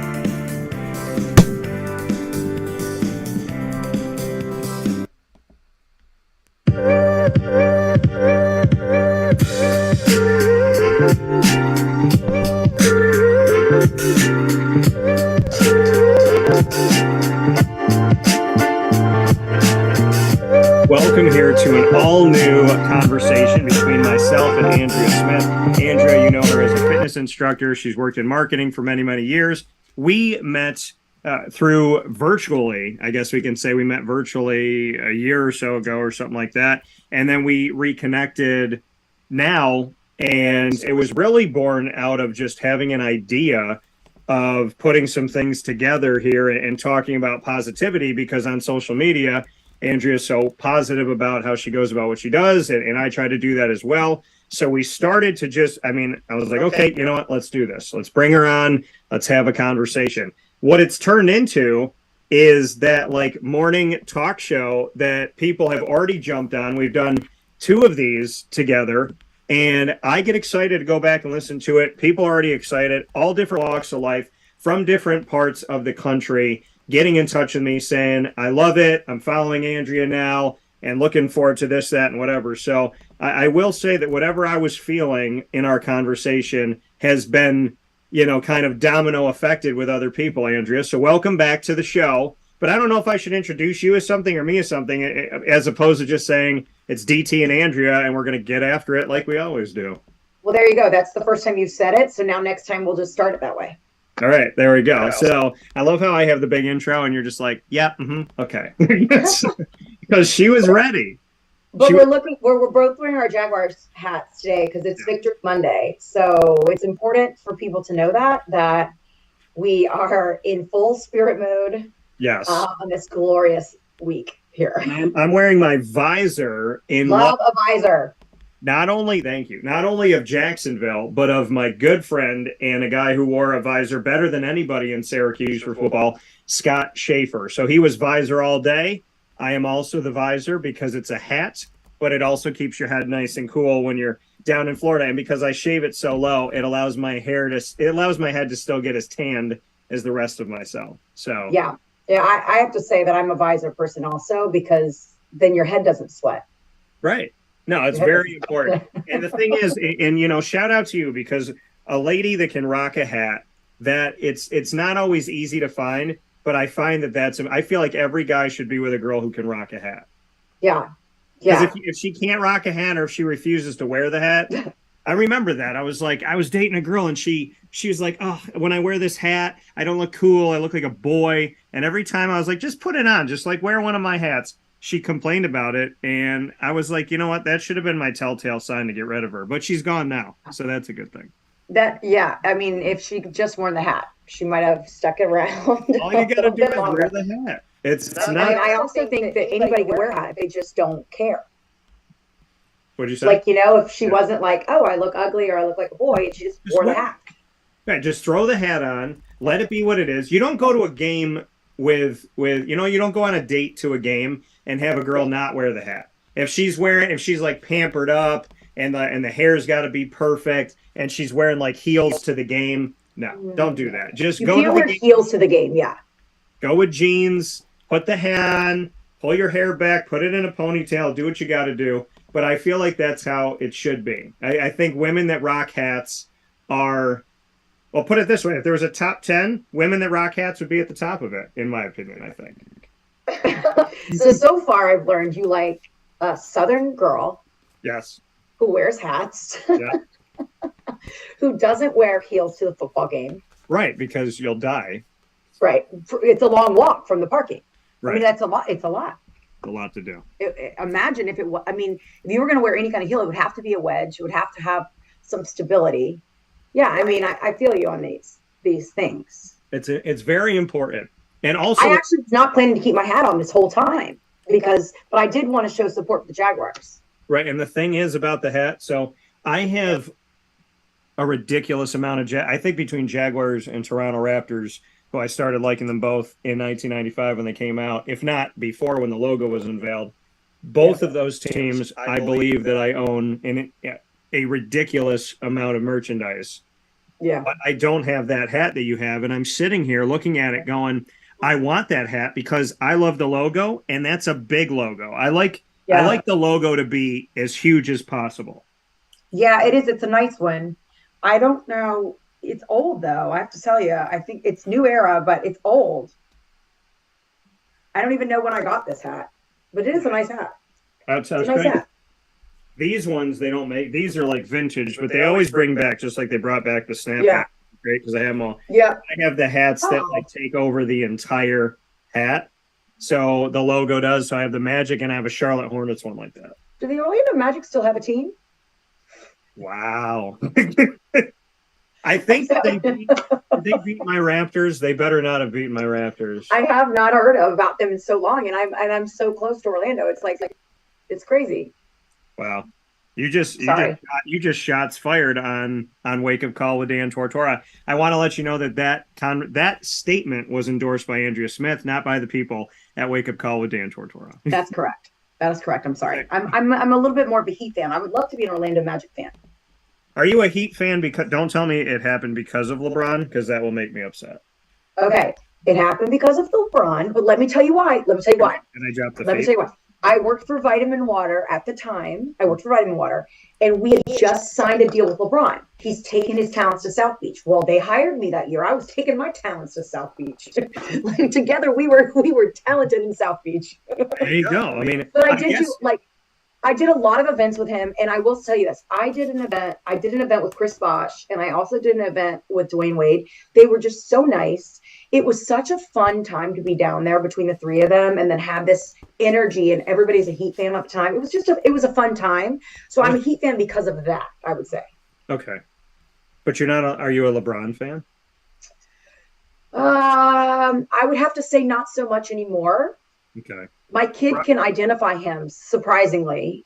Your kid. Like, he's like, for some reason, can identify him as this, player that he's interested in. But I would say not so much anymore. I mean, I think politically he's come out with some things that I don't necessarily agree with. And I have no reason to be a fan anymore. He's not in my brand anymore, and he's not on my team. Look at you. Spoken like a true general manager. He's not in my brand, and he's not on my team. I like that. Look at that. That's like, I mean, honestly, if I dubbed your voice with Jerry Jones, it would have been the same thing. Jerry Jones would have been like, not on my team, not part of my brand, don't have to care anymore. If I'd have walked away from relationships like that in my past, let me tell you something. I would have saved myself a lot of time. I will tell you this. I call when a relationship is ending, I call it the exit interview. Oh, yeah. I do. Yeah. Because have you ever seen the movie? I'm going to ask you this and you're going to say yes. But I feel like a lot of people have. When I watched it, I didn't think anybody had seen this movie outside of like a few saps. I'm a sap, whatever. But The Proposal. Yeah. Okay. Yeah. So in The Proposal, when Sandra Bullock fires that guy, and she says, Ryan Reynolds, what is he doing? What is he doing? He's like, he's pacing. He's getting upset. He's coming out. And she's like, don't do it. Don't do it. And she's fired him. And now here's his chance to either save himself and to not tarnish his reputation. And he decides to go off. That's why I call breaking up an exit interview, because I've had the girls that leave gracefully And I have the girls that are like, oh, well, there's no shot of us getting together again. No. Okay. Well, in that case, and they do exactly what that guy did. And they're like, but like, I hate your mom. You're like your dad, all the key things that just start going after your manhood, who you are as a person, your career. And I've had a lot of exit interviews where I'm like, don't tarnish your reputation. You could still work in other parts of the city. And then they go, and it's like, just like Sandra Bullock, I'm like, all right, I'm going to tell you what's going to happen. So I'm definitely not. I definitely was not a graceful exiter in my history, in my past. No? I was probably. I hope any of them. I hope they watch this because they will laugh. Any of them. I would hope. See, I don't know. That's not what I got. What I got from you is that you and I have a lot of similarities, and I don't think that we let people walk on us. I think that we've learned not to. Yes. We'll do that. But in the past, maybe we were too giving or forgiving. Yes. I don't picture you as an angry exit interview, though. That shocks me a little bit. That you're like, you know what? If I'm going, I don't know if I can picture you kind of putting all the stuff on the front lawn. I don't know if I'm an angry one or if I'm just a sad one. Like, I feel like I was kind of like the girl that I don't know, like almost like you're losing the game or the race and you don't want to lose. So you're willing to like do whatever it takes to like not lose the game. That's different. You know what I mean? I'm talking about women that are like, you're not a man, like people that come after your career. I'm not mean.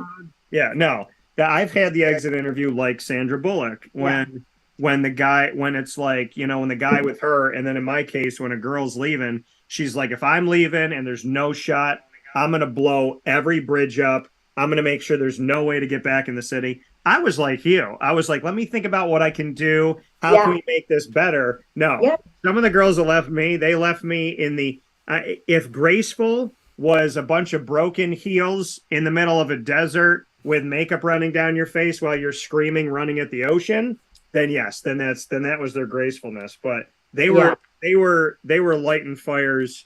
They were letting everybody, your friends, your mom, your dad, I mean, everybody was involved in their exit interview. So I feel like I was always the chaser for the lever. I was the chaser, and then I got to a point with a couple people where if I'm cleaning in the house and you're leaving the house for good, like forever, and I'm cleaning, you're in like a 0.00001 percentile because I'm typically not putting Tupperware away. And if you're leaving while I'm putting Tupperware away, I think only one woman can say that but she was so far gone in what she was saying that I was like, can you just leave? And then she would come back in the door, say something. She came back in like 4 times and another thing. And I was like, honey, I mean, this is very mean and very rude. I wouldn't say this to somebody that I loathe. So can you just get in the car? Yeah. Home. But I don't think I'll ever forget the weirdness of that conversation. But it was also a girl that didn't have eyebrows. So I could have. You have some interesting ex-girlfriends. I mean, no eyebrows. Really interesting human beings, I feel like. I have dated. If the Joker had a bunch of ex-girlfriends that were locked in Arkham Asylum, those girls would have thought that the girls I dated were crazy. I mean, so far you've told me some stories and I'm just like, who are these girls? They're interesting. I will tell you, I can name of everyone I've dated, there was two good ones, and bless their hearts. And they're like they're sweet people, wonderful people, moms now, just not for me. Like I didn't love them like that, but amazing women, amazing. Right. Everybody else, I hope things have gotten better. Have they? Do you know? Do you keep in touch? No, I don't keep in touch with exes. I'm a guy who, if we break up, one of two things happens. You either get deleted from my phone or you get kept on my phone but blocked. Because there are a few of them that I have to block because I don't trust any part of their business. But the other ones get deleted. And I had a friend that was like, oh, here's Mr. Dan, deletion man, deleting everybody, blocking people. Who's it going to be this week? And I was like, if I date someone who's toxic, why would I want to keep talking to them? Like, he doesn't understand because he was friends with all of his ex-girlfriends. He would break up. They would break up. He would go on trips with them. He would Oh. bake with them and put aprons on. I'm like, you've essentially become like their girlfriend Right. as their ex. Yeah. Like what? And he's like, well, he just doesn't like to, he likes to keep them all around and like hoard a pile of ex-girlfriends. I'm like, but none of them want to kiss you. None of them want to date you. Nobody wants to marry you of these women. So why are you giving them what I call the boyfriend experience? But correct. But is it maybe the opposite where they do want those things, but he doesn't want those things with them? So they're hanging around. So it's okay. It is okay. Yeah. I mean, I'm friends with exes. I've stayed friends with most of my exes. Now, not first by any means. Yeah. You know what I mean? Because obviously you're upset or whatever, but not at first, but years later. I mean, I have exes that are, like you said, they're married now, they have kids, they're, and you want them to be happy. Now, am I hanging out with them? Not really, but No, I'm not. I definitely say I'm friends on Facebook, but I love that it's pretty savage. Delete? I mean, damn.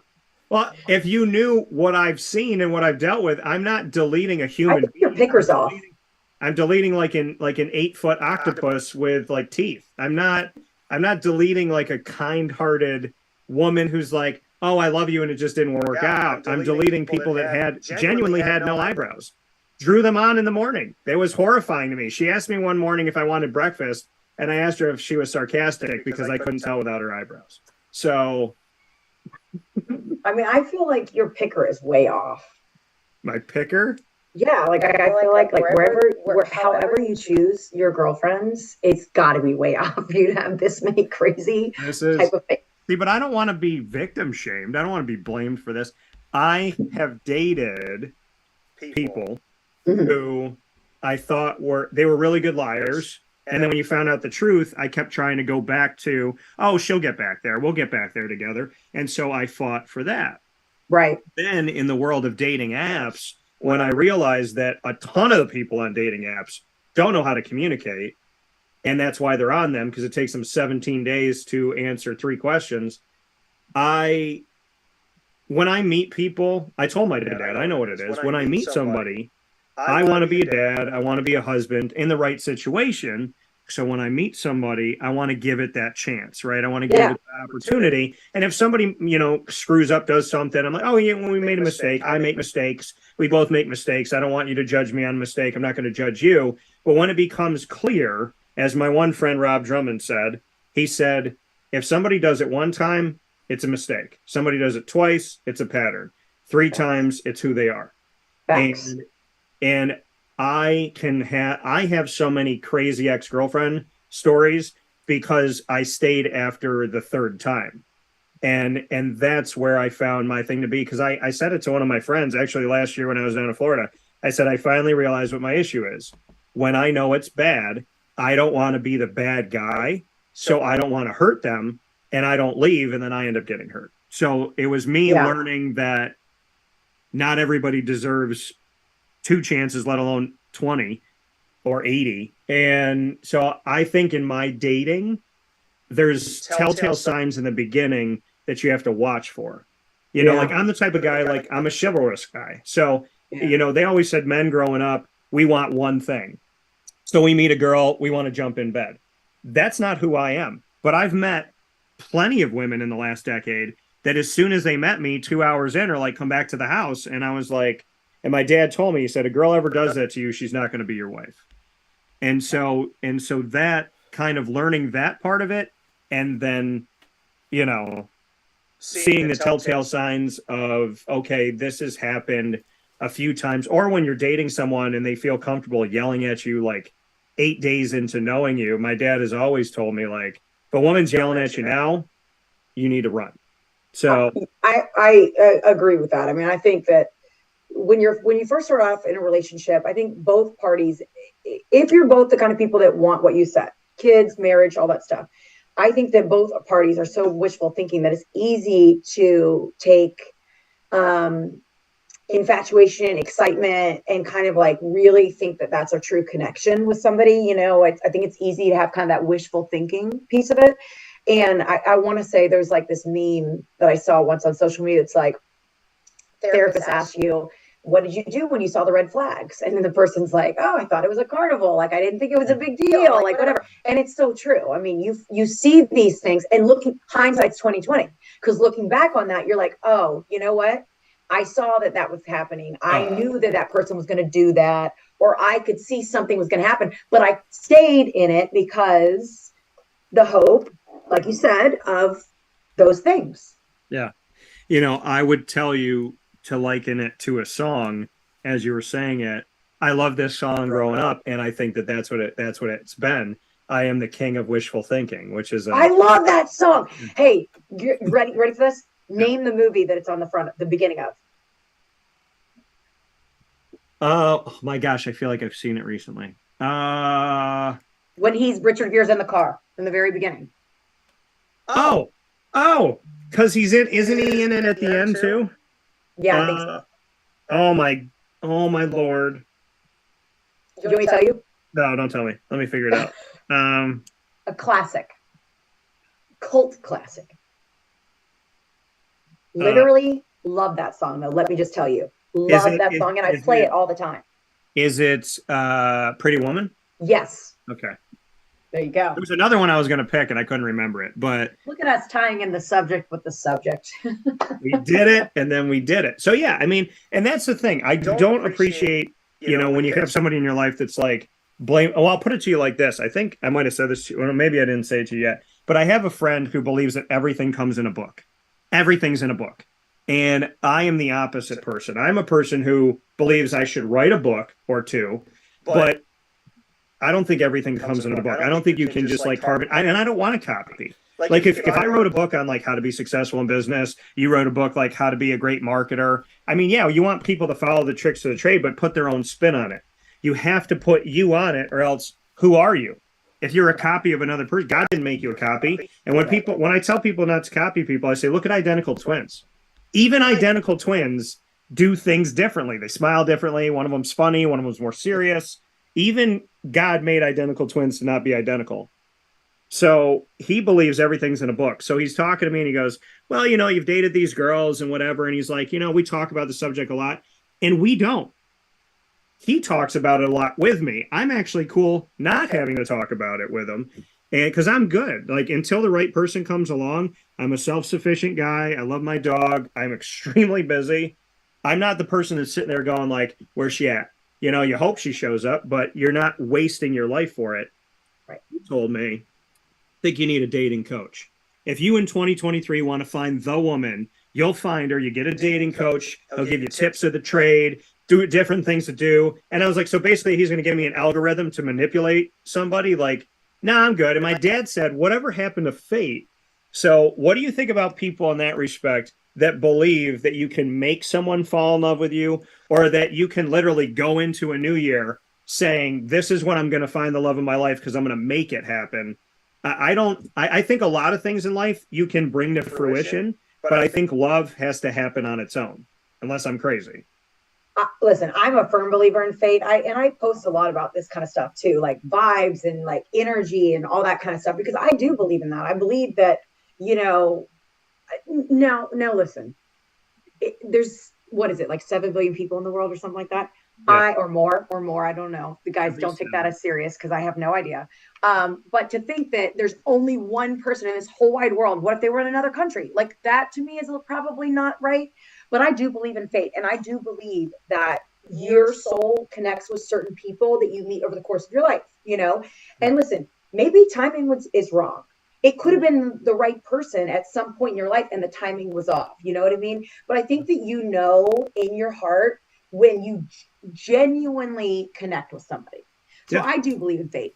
I also will say that I am the kind of person that reads self-help books, or I don't read, I listen to audio, but I'll do, self-help books or dating books or those types of things in the past. And I think it's people like to hear it. Yeah. Don't necessarily think that they need it. I think that people like to validate what they're feeling and validate that someone is hurting them. This is what's happening in your dating and in your life. But I think anytime you go to those books or those audios or you're listening to it, only half of it pertains to you. Yeah. Then all of a sudden, the next chapter goes and something doesn't pertain to you at all. Right. You're trying to make it pertain to you. Exactly. That's the point. Yeah, that's what I was thinking. That's what I was getting to. Yeah, I feel like you're trying to make it fit, all to feel better about your reactions, your feelings, things that are happening to you. You're trying to make yourself feel better about it. Yeah. When ultimately, you know the answers to your own questions. Well, and the thing is, and he said to me, he goes, you know, and I guess this is something he's learned.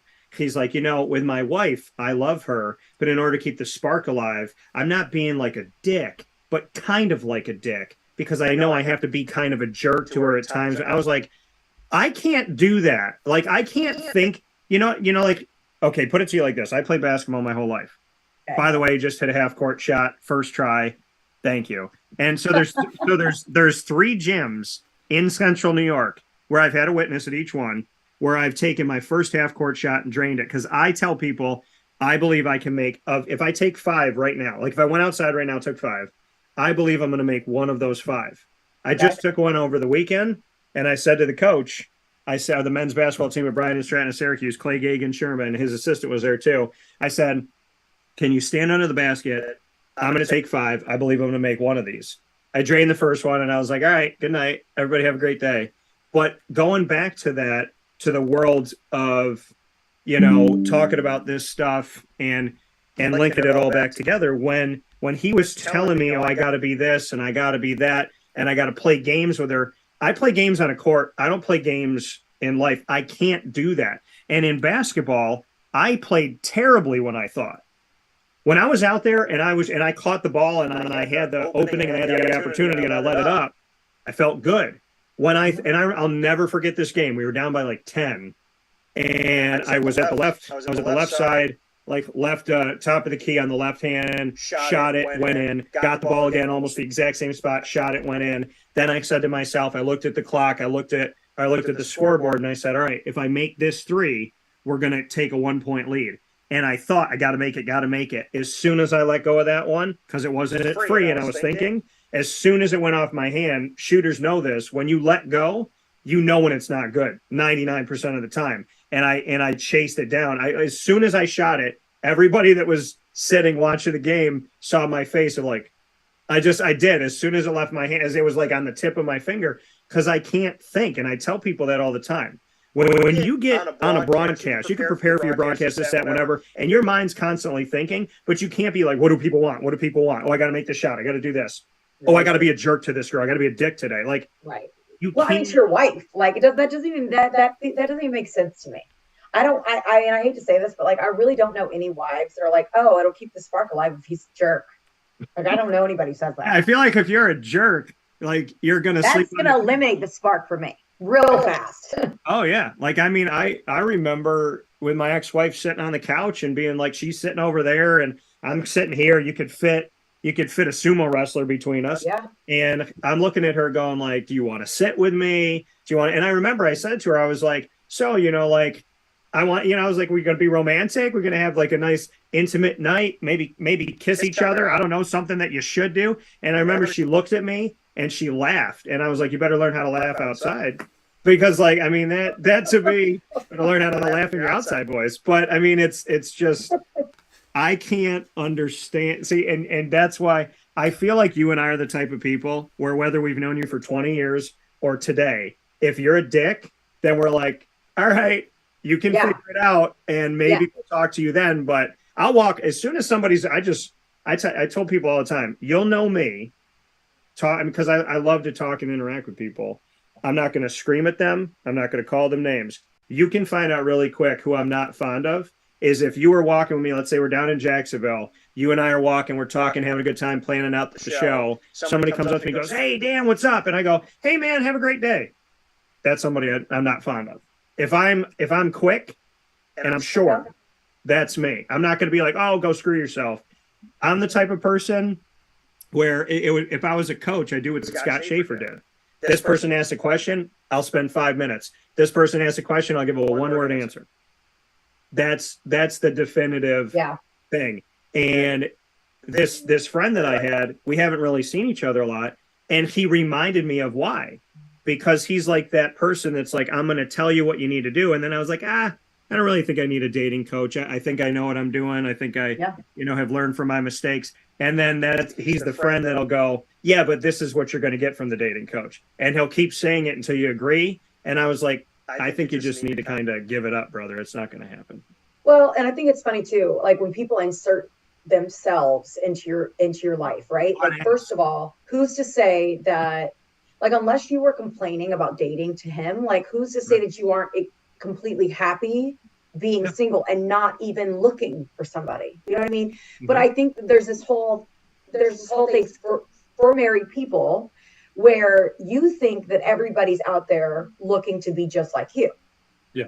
And like your goal in life is to get all your friends at the same level you are. So then you can all be at the same level.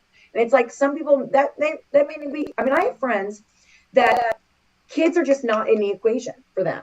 And their life is fun and they get to go out and do all these things and on a whim, like whatever.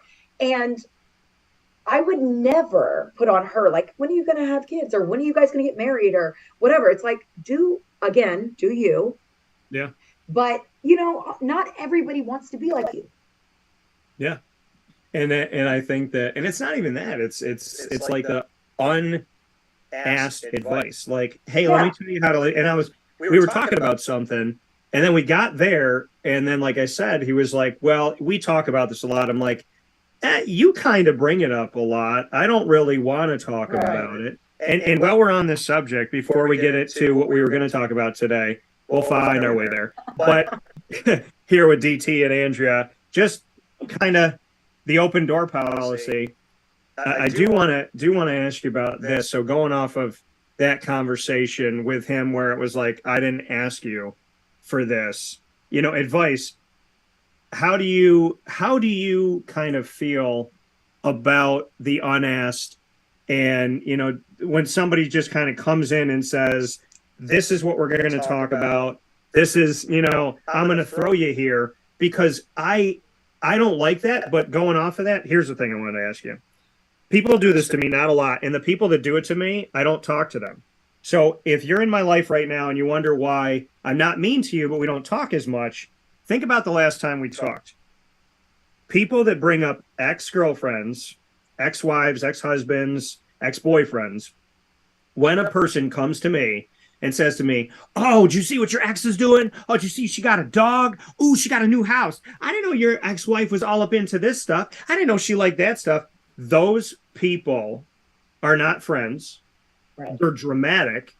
And I looked at my life at 37 years old and I said to myself over the weekend, I was like, I purposely and very sniper-like got rid of all of the drama in my life without even really noticing that I was pulling it out.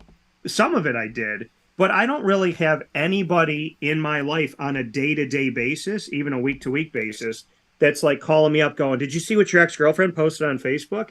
What do you think about those people? Because I would love to just kind of spotlight that. Drama seekers? Yeah. I mean, I'll be honest. I mean, like I said, we talked about this. I've been married for 10 years. I don't get a lot of that kind of stuff anymore. However, in a similar situation to other things going on in lives, I have had people that are like that. Mm-hmm. And more recently, in the last few years, who just, whatever it is going on, they're just up in it. And to me, it's an energy suck. Yeah. I don't have time or the energy for someone to bring their negative shit, excuse my French, to me. Yeah. You know what I mean? Like you might have to bleep that out. Sorry. There's no FCC on the internet. You're fine. Okay. I don't though. Like, I don't have people similar to what you're saying. I don't have people in my life that bring me drama. You know what I mean? So the few people that are that way and they're constantly seeking that, and for what? It's because maybe they're lonely in their life or they're bored in their own life. I don't know. But I pull away from that person. Now, I will say this, I'm the kind of person that I don't like to hurt people's feelings, in the sense of, if somebody's extremely nice to me all the time, and I've had this happen more recently, it is very hard for me, even though I can feel their toxic energy, I can feel the way they are, it is very hard for me to outright just be like, not talking to you. Yeah. You know what I mean? Yeah. I'm with you. But I keep my distance. I will tell you that much. Yeah, I mean, and my thing is, and I do too. I mean, there's people that I talk to like all the time, every day, Yeah. and now we don't talk that much. And but I've warned the person twice. I've said, hey, and I've never been mean. I've said, hey, you mentioned my ex-wife. I don't really get it. Don't appreciate it. And it's not that I want to be with her. I just don't see any value in the information. Then all this time goes by. I'm dating somebody, and this is bringing up my ex-wife like years after, like not like the day after. And then I'm dating somebody. We just break up, and I get the, hey, did you see she bought a dog? Da da da. And I was just like, how many times do I have to? Again, if you do it the first time, it's a mistake. You do it twice, it's a habit. 3 times, it's who you are. This person can't seem to help themselves of constantly saying, hey, did you see this X? Did you see that X? Did you see that person? And I was told a long time ago, and I believe in therapy. I believe it's good for everybody. And I was talking to a therapist one time, and he said to me, whenever somebody, be it your mom, your dad, a stranger, anybody, a friend, brings up an ex or something that hurts you, a situation that hurts you, a person that hurts you, ask them one question and then one question only. How does bringing this up to me today bring anything positive into my life? What positive thing is this giving me? Nothing. If you went up to my ex-wife and said, hey, his business hasn't been bigger, he hasn't been more successful, he travels all the time, him and the dog are fine without you. Like, why would you want, I would never, ever want her to feel bad. No. Because even when somebody hurts me, I genuinely, I mean, we're human in the moment, you might be upset, but I never want to hurt somebody else. And if I saw my ex-wife today, I would pray that she's happy, healthy, safe, has her money. Hopefully she's married a great person. Hopefully they have a great relationship. If she wants kids, I hope she has them. I don't have any pain in my heart of that. But when somebody comes to you with that information, I just don't, I don't have time for it, but I'm to the point now where it's like I picture, like, you know, the West Wing when they're like always walking and talking in the corridor. I picture myself like this, and I'm in the West Wing and I'm like looking at a paper and I'm signing something. Yeah. Yeah. And then they bring that up to me. Hey, Dan, did you hear your next? Oh yeah. We have that. We got that bill to do. Like, that's kind of where I'm at. It's almost like they're seeking some sort of relevancy too, to like stay connected to you, like in that time of your life. You know what I mean? It's almost like they have nothing else to talk to you about. Right. Other than this past. Plenty to talk about. But in there, it's almost like that's what they find to be relevant. Yeah. Well, and I think in some cases, you know, people that have talked to me, they don't seem happy. Yeah. I'm the type of person where I'm going to call stuff out. You know, like if I didn't go to a party at this guy's house because I felt like the way his wife treated him, I couldn't sit there and not say, I don't really dig this, you know, like you guys I do have friends like that too. But I'm like, I don't dig it. And bless her heart, this woman could eat M&Ms like they were going out of business. And I love M&Ms. I love them to pieces. But she, you know, during pregnancy, she was like, "Oh, get me some M&Ms." And I understand you're pregnant, you need food, do your thing. And I'm not going to knock anybody for eating what they want to eat. I eat an inappropriate amount of Reese's. So, but I kind of like jokingly said to him, I said, "Hey man, why don't you just like buy the big bag or buy a bunch of them so that when she asks for them, you don't have to go out like every 2 nights to buy the M&Ms." And he was like, "Well, then I don't have any time out of the house." And I was like, that's really sad. Like, to me, that's really sad. I saw you look at me with judgment when I said that woman ate a ton of M&Ms, and that's not me saying that you can't. So I want to be clear about that. Listen, I don't eat M&Ms, but I was wondering where you were going with it. I know. I feel like that could have turned a couple different angles, and I really wasn't sure. I felt the wrath of every woman through your eyes, of a woman going, "I'm not allowed to eat it." Honestly, that and the fact that like my daughter eats nothing but candy for her meals, and I'm already like worried about that. So it's like you looked at me like I was like some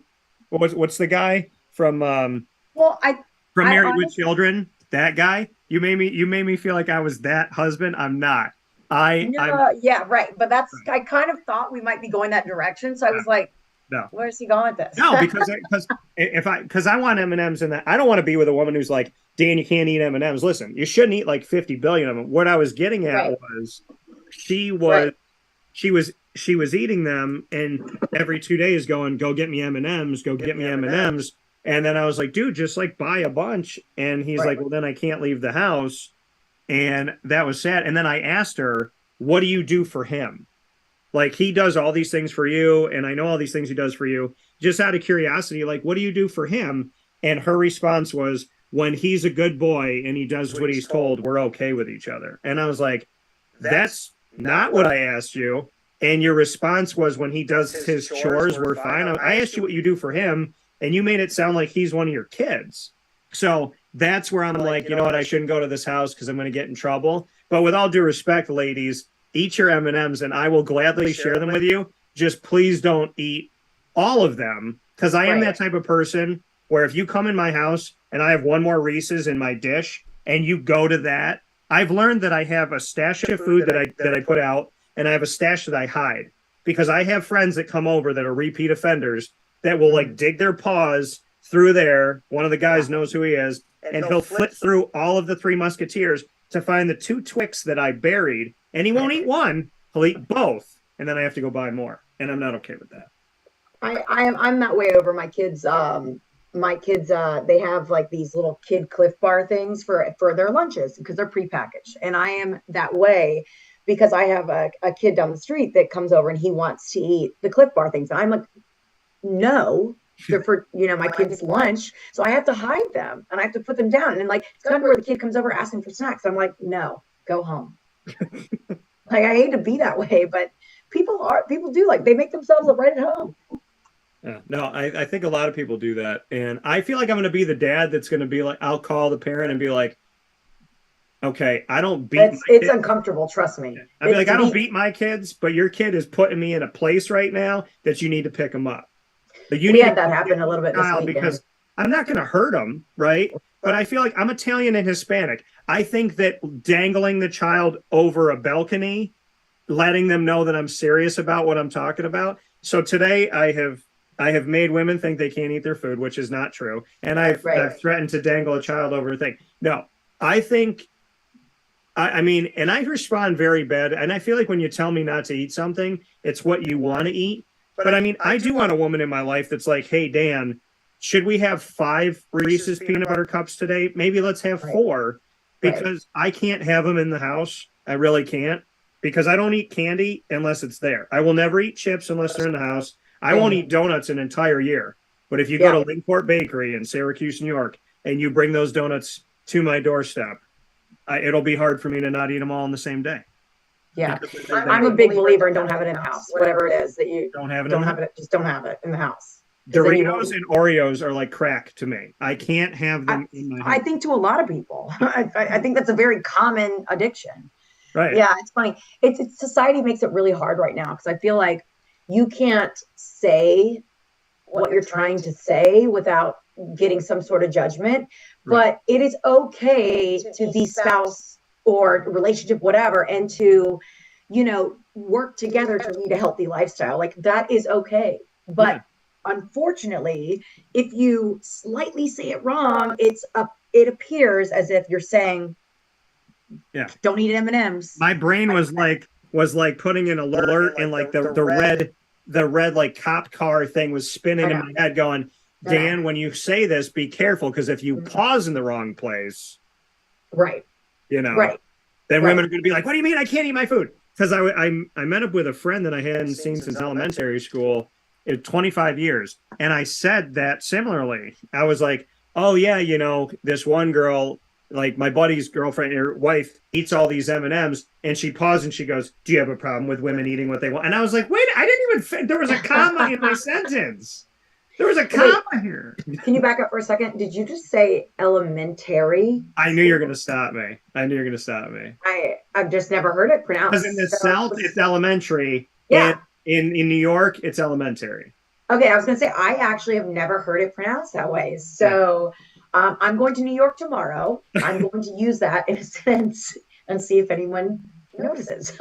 It's elementary, my dear Watson, not elementary. Yeah, elementary. Okay. So, and speaking of Watson, and speaking of that connecting to Sherlock Holmes and movies, we're going to give you our top, because we need to get me out of trouble. We're going to give you our top 10 movies. So the thing is, I feel like you and I are getting to know each other's personalities and we're flowing well together. But even you looked at me like a little internet troll about to pounce. And no, because I've told you guys before, like I hate to say this out loud because I will get judged for this, but I am one of those people that stays on diet. You know what I mean? Yeah. So I am not a person who is prone to, eating the sweets or whatever. However, because I'm in the fitness industry, I do feel a little concerned sometimes if I lay it on too thick about eating healthy, being thin, those types of things, because it has a very negative look from a societal, perspective right now in this world. So I was just making sure you don't get in trouble. That's all. No, if you eat candy and you sit on the couch and you wonder why you're not in shape, man, woman, or beast. There you go. Hello. You know what I mean? Like if I want to eat what I want to eat, then I better get my butt up and I better work it the heck off, because if I'm not going to change everything about, like, I can eat salad till the cows come home. I can eat because I put different stuff in it. I mix it up. I make it fun. I ate salad last night. I can eat salad all day, every day. I don't care. It's totally fine with me. But I know that if I have like one bag, and no offense to M&Ms, if I have one bag of M&Ms, my body, because I don't eat it all the time, my body, as I'm eating it, will be like this. Like, what are we doing? And then you got to be really careful to not get on a binge, because once you give yourself that little taste again, your body wants it. So all I'm telling sugar addiction is real. Right. All I'm saying to people is, if you want to eat M&Ms all day, you got to get off the couch and work it out. Because people ask me, they're like, how did you get fit? How did you make your stomach look the way you wanted to? How did you put yourself? I said, you want to know what I did? I got up and I walked. Yeah. I did my crunch. Yeah. If you want to eat M&Ms and you don't want to, if you want to eat M&Ms and you don't want to be fit, that's cool too. However, don't complain that you're not fit if you're eating M&Ms and you're not doing anything about it. That's all. It's like, I mean, people say, how did you do it? How'd you do this healthy mind, healthy body? I said, I prayed, I walked, I stretched, I took care of myself. They're like, what would you do? I walked every day. Well, what else? Walking is very underrated. It's very underrated. My whole body changed. Like, I have the muscle in my arms. I have the muscle in my legs. I wanted this to be different. And I wasn't some big dude. I wasn't obese. But it was just like, I wanted to tone myself. And so people are like, well, when I looked in the mirror and there were indents and all these pieces here that weren't there before, where did they come from? Putting in the work.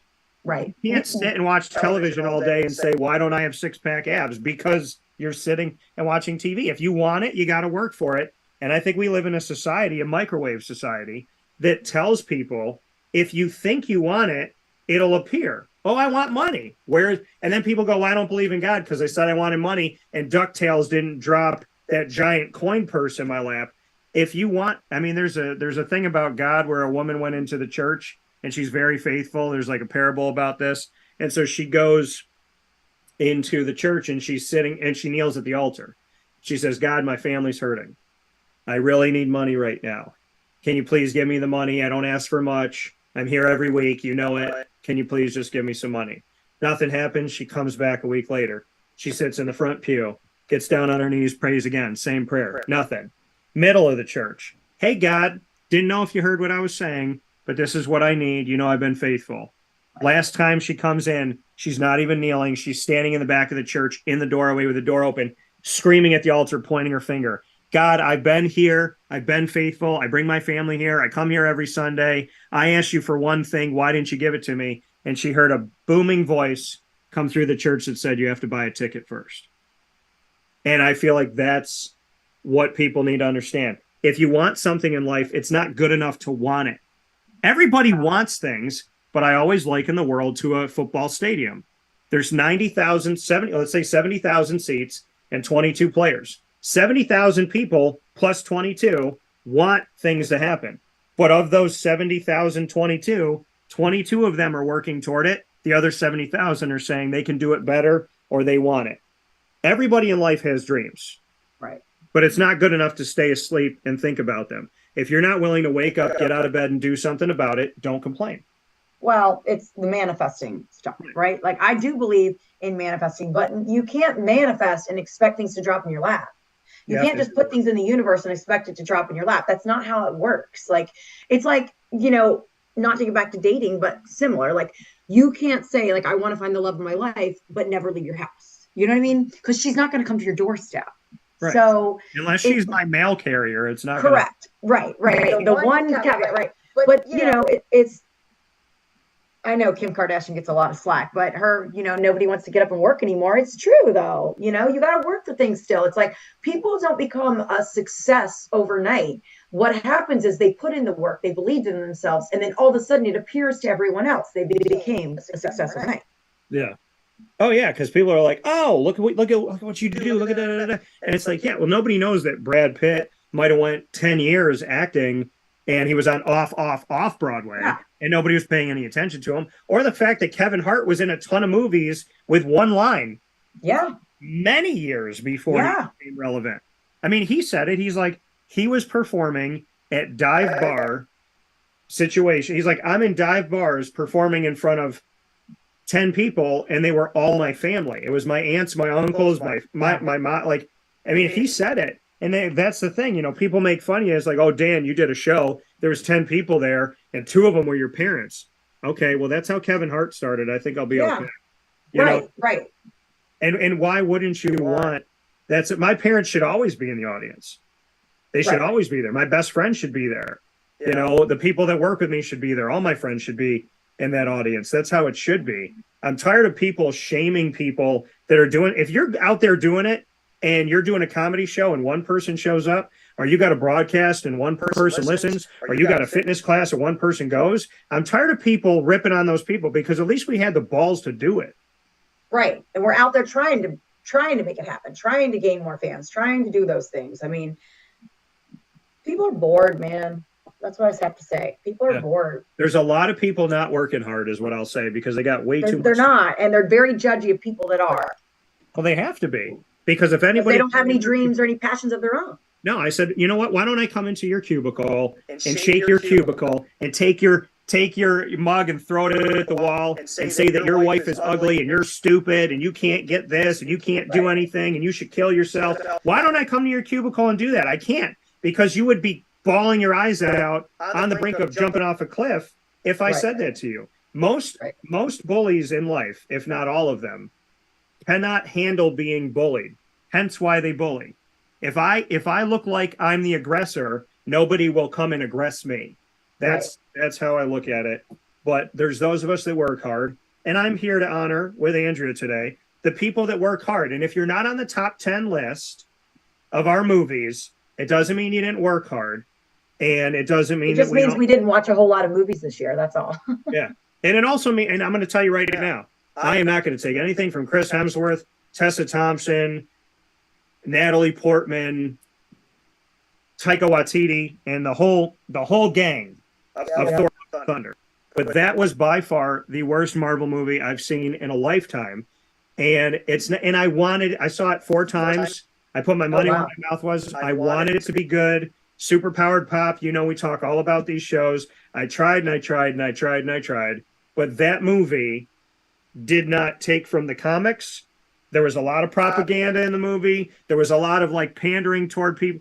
I just wanted it to be a movie about the character. And Thor, God of Thunder, he's not a ditzy bimbo. And so that movie, I just want people to know, I have nothing against the actors, actresses, or anybody that worked on the movie. I will never degrade someone for working their butts off. I personally didn't like it. Maybe you all did. It's not in my top 10, and I know people know I love Marvel, so I knew they were going to flip out when I didn't do it. But I can't put it in my top 10 because I wouldn't put it in my top 100. I can't. So, with that being said, I gave it, I think, a 3 out of 10. Okay. And I was being generous. But I still like I want them all to come back and do it again, but the God Butcher didn't butcher any gods, and can't really have a game like that. We're going to go from 10 to 1, 10 being the one that we kind of liked, 1 being the one we can't live without. Still also steep, but keep going. Well, I feel like your number one's going to be like Taylor Swift, and she's not a movie. But anyways, right? It would make it a better. It would make sense, to be honest, compared to my list. Your number 10 And these include, folks, streaming. So they can be Netflix related. And I don't think that, well, Disney Plus had some, but none of them. It's included. Okay. No, Disney Plus had some, but they didn't have any movies that were Marvel. They had TV shows. So okay, let me preface this. I don't watch a lot of movies, people. I have 2 young children at home. I watch a lot of shows. So things that are broken up into 30-minute to an hour segments or a little bit more. So my top 10 is not going to be, I'm sure there is no Actors Guild that would be agreeing with my list or any Rotten Tomatoes type of sites agreeing with my list. But I'll tell you what my number 10 is. It is Lost City with Sandra Bullock. And it was silly, it was corny, but she's likable, she's fun, and what's his face is kind of hot. I enjoy him. Channing Tatum, yeah, that's his name. So anyway, I've watched that movie. So I have that as number 10. Fair. My number 10 is a movie that I didn't know if I wanted to put to my number 10, but of the movies that I did see, I feel like I didn't see as many movies as I thought I saw in the theaters. This one I did see. I wanted it to be good. I liked that it was darker. It wasn't as dark as it needed to be more blood.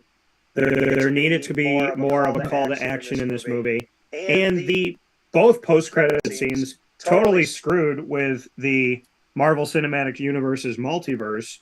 So I don't know what was going on here. However, I do want to see him come back. I like his story. I like the actor. Shout out Jared Leto. So I'm going to give my number 10 to Morbius. Okay. I did like Morbius, and it was just starting to get good when it ended. There was a lot of parts to it, and I love the relationship that he has with the will they won't they, and she ends up being a will they. And I do like, there were a lot of elements to the story that with a little bit of tender love and care, I think would have been better. So that's why it just made it into my number 10. And I try to give Marvel that whole world the credit it deserves. So I tried to squeak you in there, Marvel. So there you go. What's your number 9? Number 9, I just saw this a few weeks ago, Scream. And the only reason I would say that is because it did bring back some of the original actors. Yeah. And from a nostalgia perspective, I enjoyed that. I can accept that and appreciate that. I did not see Scream, but my number 9 is a movie that came out on Netflix with 2 actors that I like. It wasn't phenomenal, but it was worth watching. Again, gave it over to my mom, and my mom liked it as well. Kevin Hart, Mark Wahlberg, Me Time. I had that on my list somewhere too. Well, and I have your number 10 on my list, but I'm not going to say where. Not yet. What's your number 8? Ticket to Paradise with Julia Roberts and George Clooney. I just like them. So it's really hard for they're just so likable in general as actors. Yeah. And I feel like anything they do together would be good. So I watched it and it was cute.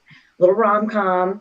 When you have actors like a Julia Roberts who you've been watching for over 20 years, it's like everything they do is great. You're signing up to watch. Yeah.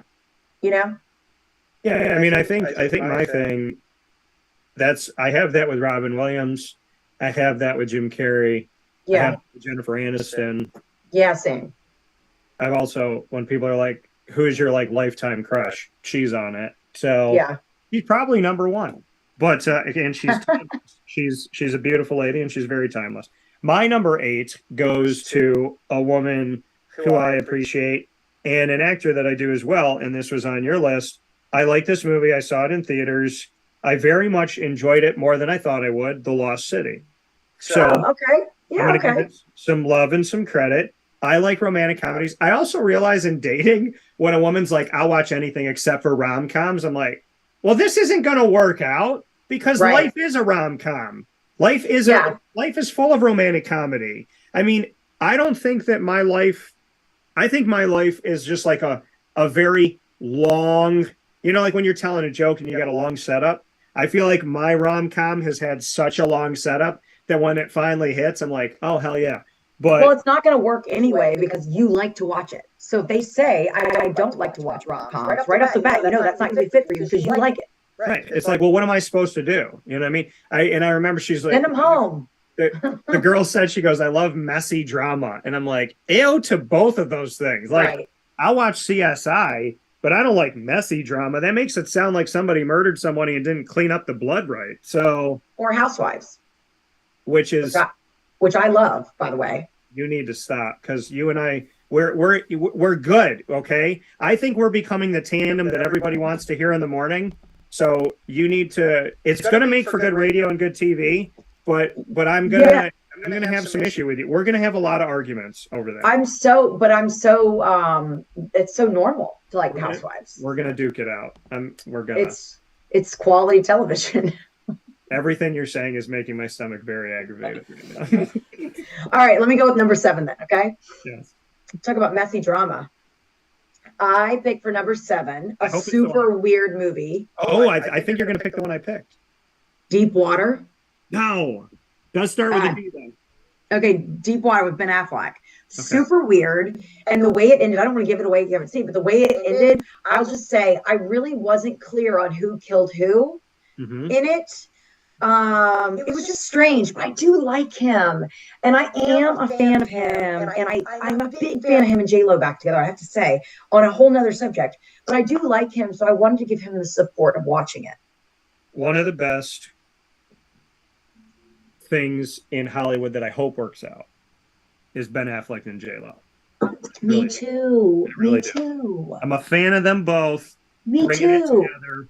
By the way, if you want to terrify yourself, especially as a single man and dating, I watched a movie and I said to myself, I think there's at least one girl I dated that if I stayed a little bit longer, this would have happened. Gone Girl. Oh, yeah, I've seen it. That was a good movie. That was a good movie with him. It's a good movie until it touches home base. But yeah. He's been doing some dark, twisted things, though. You know what I mean? Like, I almost feel like he needs a good rom-com. Yeah. To kind of bring it back a little. Because Geely was not. Yeah. I think that's how he met J-Lo, though, right? Maybe. So I never saw it. They got horrible reviews. Oh, I didn't see it either. But that's, it's like the butt end of a lot of people's jokes. Yeah. My number 7, you described it, but it wasn't the same movie. Very creepy. It went to a place I had no idea it was going to go. Completely threw me off. If I had seen it in the theater, which I did, and I saw it when it came out on streaming service, but this movie was unsettling, kind of a scary sci-fi movie that I didn't anticipate would go there. I thought it was just going to be about relationships and people cheating on each other and like different things and like having a lot of money and like sex with different people. That's what I thought it was going to be about. It ended up being really weird, and it ended really weird. So you described it without describing this movie. It's Don't Worry, Darling. You know what? I started that, and I have not. I got to like the first maybe 15, 20 minutes of it, and then now it's kind of sitting on my list. I didn't see it. Do me a favor. Watch it, because I want to talk with you about it. Okay. I'll watch it this week. It really, this was me. I'm like eating my salad, watching it on the edge of my bed, and I'm like, oh, really? And is that on Netflix right now? I think it is. And it was one of those like, should I stop eating my salad? It didn't stop me from eating my food, but thank God. But I remember calling my dad going, you should watch this. But I also feel like it's unsettling. Like it's just very, there's a lot of elements in it that I love, and it's very original and it's good, but it really throws you off. Yeah, I'll have to watch it. I haven't seen that one. Okay. Number 6. I think you're going to like my number 6. I actually feel like you may have seen it, and you might like it. The Hustle with Adam Sandler, the basketball movie. Yeah, I was told to watch it. I haven't seen it yet. Okay, great. Queen Latifah plays his wife in it. He is in a serious role. It is supposedly loosely based on another. I guess the guy that plays the basketball player is a real basketball player. So anyway, I don't know all the details, but I love a sports movie. You know what I mean? Like I love a good sports story. So it's great. You should watch that. I think you'd like it, especially after knowing that you like basketball so much. I do. Yeah, shut up. I do appreciate Adam Sandler.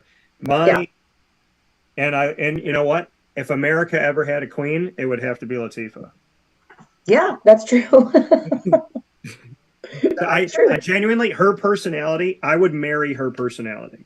She's very likable in general. She's plays a lot of roles, but she also stays cool. She's funny. She's cool.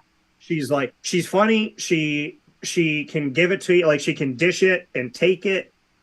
By the way, the movie The Holiday, fantastic movie.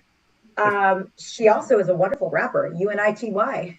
Well, the thing is, and I was just about to say this, you and I are a graceful age enough to remember Queen was a rapper before she was an actress. UNITY, that's a unity.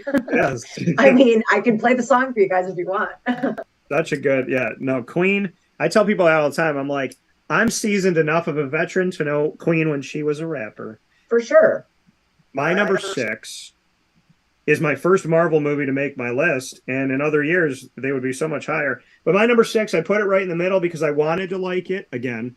It was good. The elements were good, but it was a letdown after Spider-Man No Way Home, which would have been my number 1, but it was in December of last year.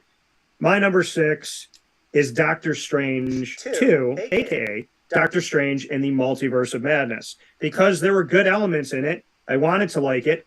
I'm a fan of the goatee, Benedict Cumberbatch, as you know, but it lost me in places where I just felt like there were too many plot holes. And the best part of the movie was, there were plot holes. The best part of the movie, the absolute best part, the thing I was waiting for, involved a scene where we were introduced to people for the first time, and then they were eradicated like nothing.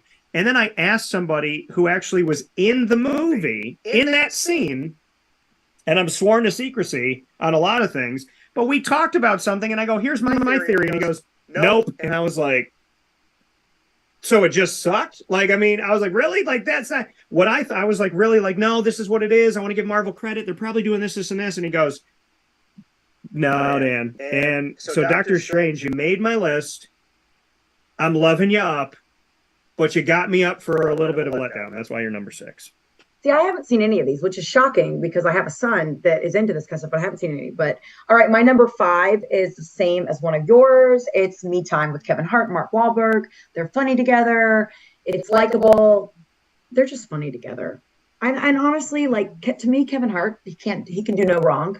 He's so good and he's so likable, like, in all the characters he plays. And Mark Wahlberg's kind of the same way. I mean, you talk about an actor who can play a lot of different roles, comedy to something serious. I mean, he's something special. I feel like he can play a lot of different roles. Yeah. Mark Wahlberg, fantastic. Love Ted and Ted 2. Also another one that we're old enough for, Marky Mark and the Funky Bunch. Yes. And that's also started out as a rapper, everyone. And my friend Mark, and that he knows that's what I call him. His name is Marky Mark and the Funky Bunch.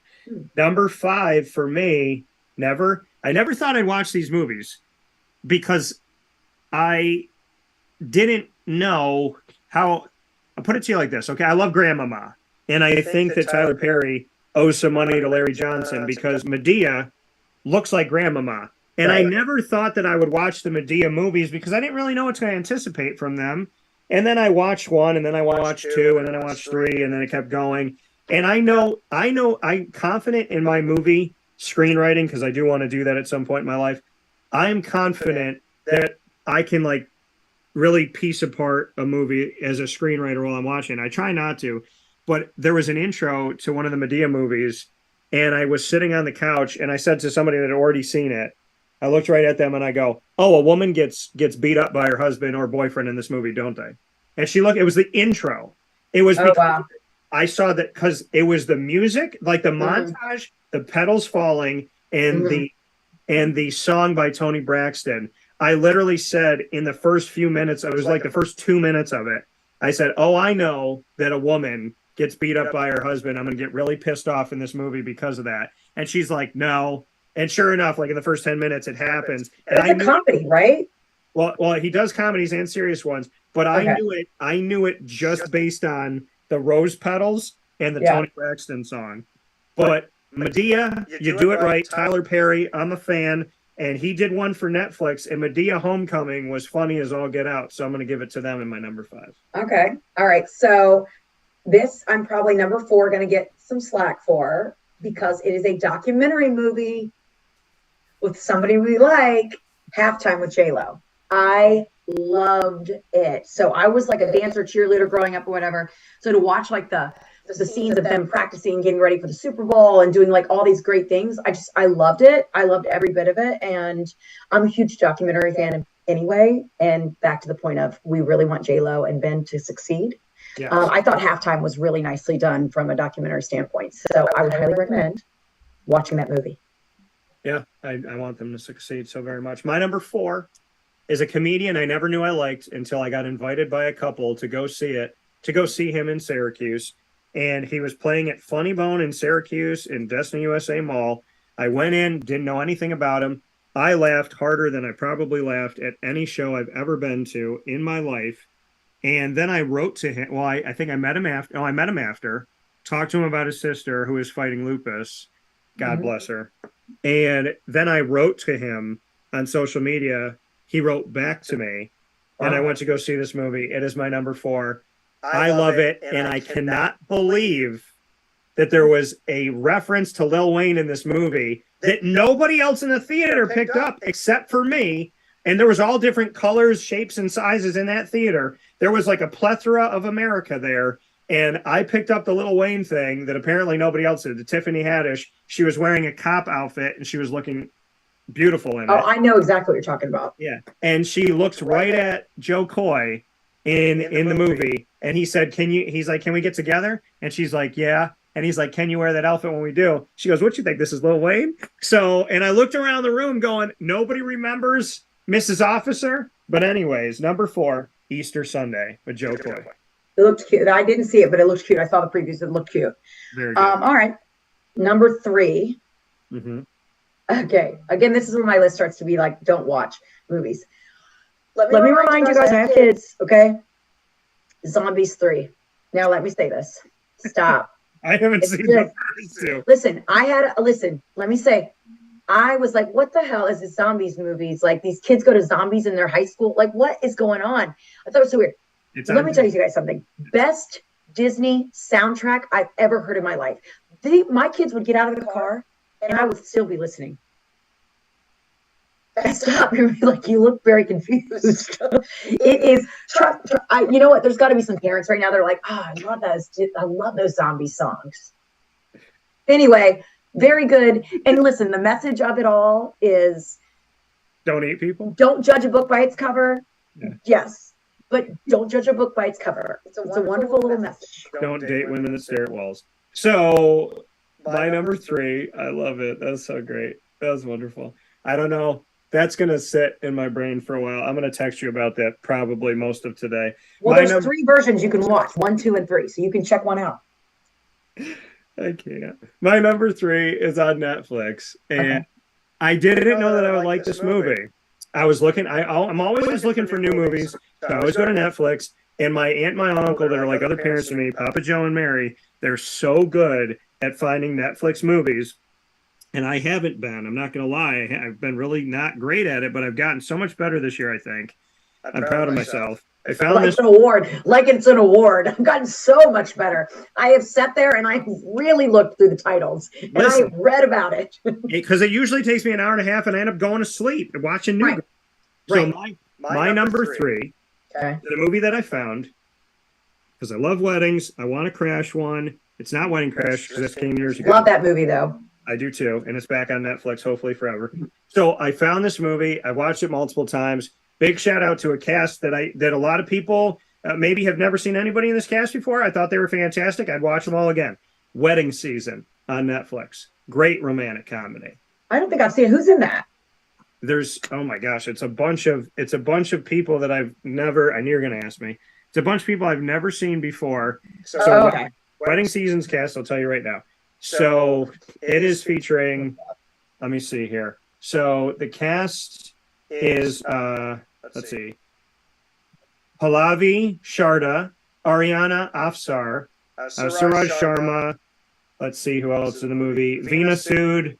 Oh, I think I've seen the previews for this. Damian Thompson played a great role. Ruth Goodwin. Yeah, I've never heard of any of these people, but I do think I've seen it. I feel like I've seen previews for this. Oh, well, because it continues to be like one of the most watched shows. Really? Yeah, because I should get an award for picking it because people are now following suit. Thank you, gentlemen and lady, for all the peaceful, all the wonderful people that have come and watched this movie. I will watch it again and again. I like it. I think it's a great favorite, and I think that they should release it in theaters. I think it was that good. Okay. It's on Hulu. We got 2 more. No, Netflix. It says Hulu. Really? Yeah. Wedding Season. It's on Netflix. Netflix made it, I think. Don't trust the internet. Stop trusting the internet. It's Hulu. It's not Hulu. All right. Well, that's a thought for another day to find out which streaming service it's actually on. I'll be looking that up. All right. So number 2, I feel like this one is it would not be a shock to anybody because I feel like it's only gotten good reviews is Where the Crawdads Sing. Yeah, I was gonna watch that, and that's on Netflix right now too. It is. It's not a rom-com. No, it's not. It's a drama. Is it good though? Because I feel it's Wedding Season is a Netflix film, as I knew that it was. So there's no way. Maybe there's 2 wedding seasons. Well, there's probably Where the Crawdads Sing is a good story. There are like some suspense movie or a little bit. I mean, it's a drama. Somebody dies in it, so it's all kind of centered around that, and it goes back in. It goes back in time, so it kind of like it starts with you knowing that something's happened, and then it kind of goes back in time to the main character as a child and kind of seeing the things that happened to them that led all to something else. But it was, based on a book, and I think Reese Witherspoon was one of the main directors on it. So it's gotten a lot of praise. But it also looks like something you might see at like Sundance Festival or something. You know what I mean? Yeah, that's what it looked like to me. Yeah. But I recommend it if you like a serious type of movie like that. Can I tell you what I was thinking the whole time you were describing it? Sure. I can't. You're going to anyway. So what? I can't wait to see Zombies 3. I cannot wait for you to see Zombies 1 and 2, so you know where Zombies 3 is, where the story picks up. My number 2 came out on my birthday. Okay. I've never had a superhero or anti-hero or any of this come out on my birthday. This one did. One of my favorite actors. Hope I get to work with him someday. Putting it into the world, putting it into reality. I will work with this man someday. Dwayne "The Rock" Johnson. I liked the movie on my birthday, saw it with my dad, and I said I need to see it again because it was a little bit confusing. I saw it again. I loved it more the second time, to the point where they need to do a prequel story about one of the characters that was in it, and I would love to write that one. Because the actor, this is something DC did better than Marvel, is they have a character that's like Doctor Strange, who's named Dr. Fate, and I thought that they made his powers better, and it was more aesthetically pleasing to the eye. Love this movie. Number 2, only because my number 1 is just heads and shoulders above everybody in this. My number 2 is Black Adam. I didn't see that, but I heard that was really good. It's almost as good as Zombies 3. I mean, maybe. I don't know. Maybe. I actually have not seen that, but I did hear that. I'll have to watch that. I feel like my number 1 is pretty normal, but I feel like I know what your number 1 is going to be because of what you've been saying this whole time. I'll be shocked if I'm wrong. Yeah, I got to see Black Adam. Okay, my number 1 is. And I feel like this is very common for a lot of people. It was in theater for about 8 months, yeah. Top Gun. Yeah. So I actually just saw it. I didn't see it in the theaters, and it's unfortunate. I wish I had seen it in the theater because I think with the special effects and the flying scenes, it probably would have been great on a big screen.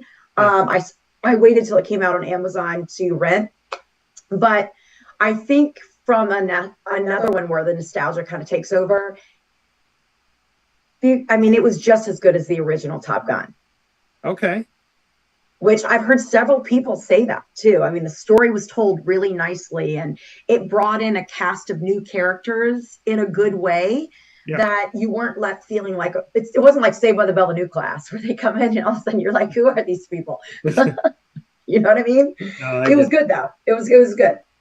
Yeah, I had never seen. I know people are going to freak out because I'm a movie person, and I think people, come to me expecting, based on what they know about me, that I've seen all these, but I had never seen Top Gun until this year. The original? Yeah.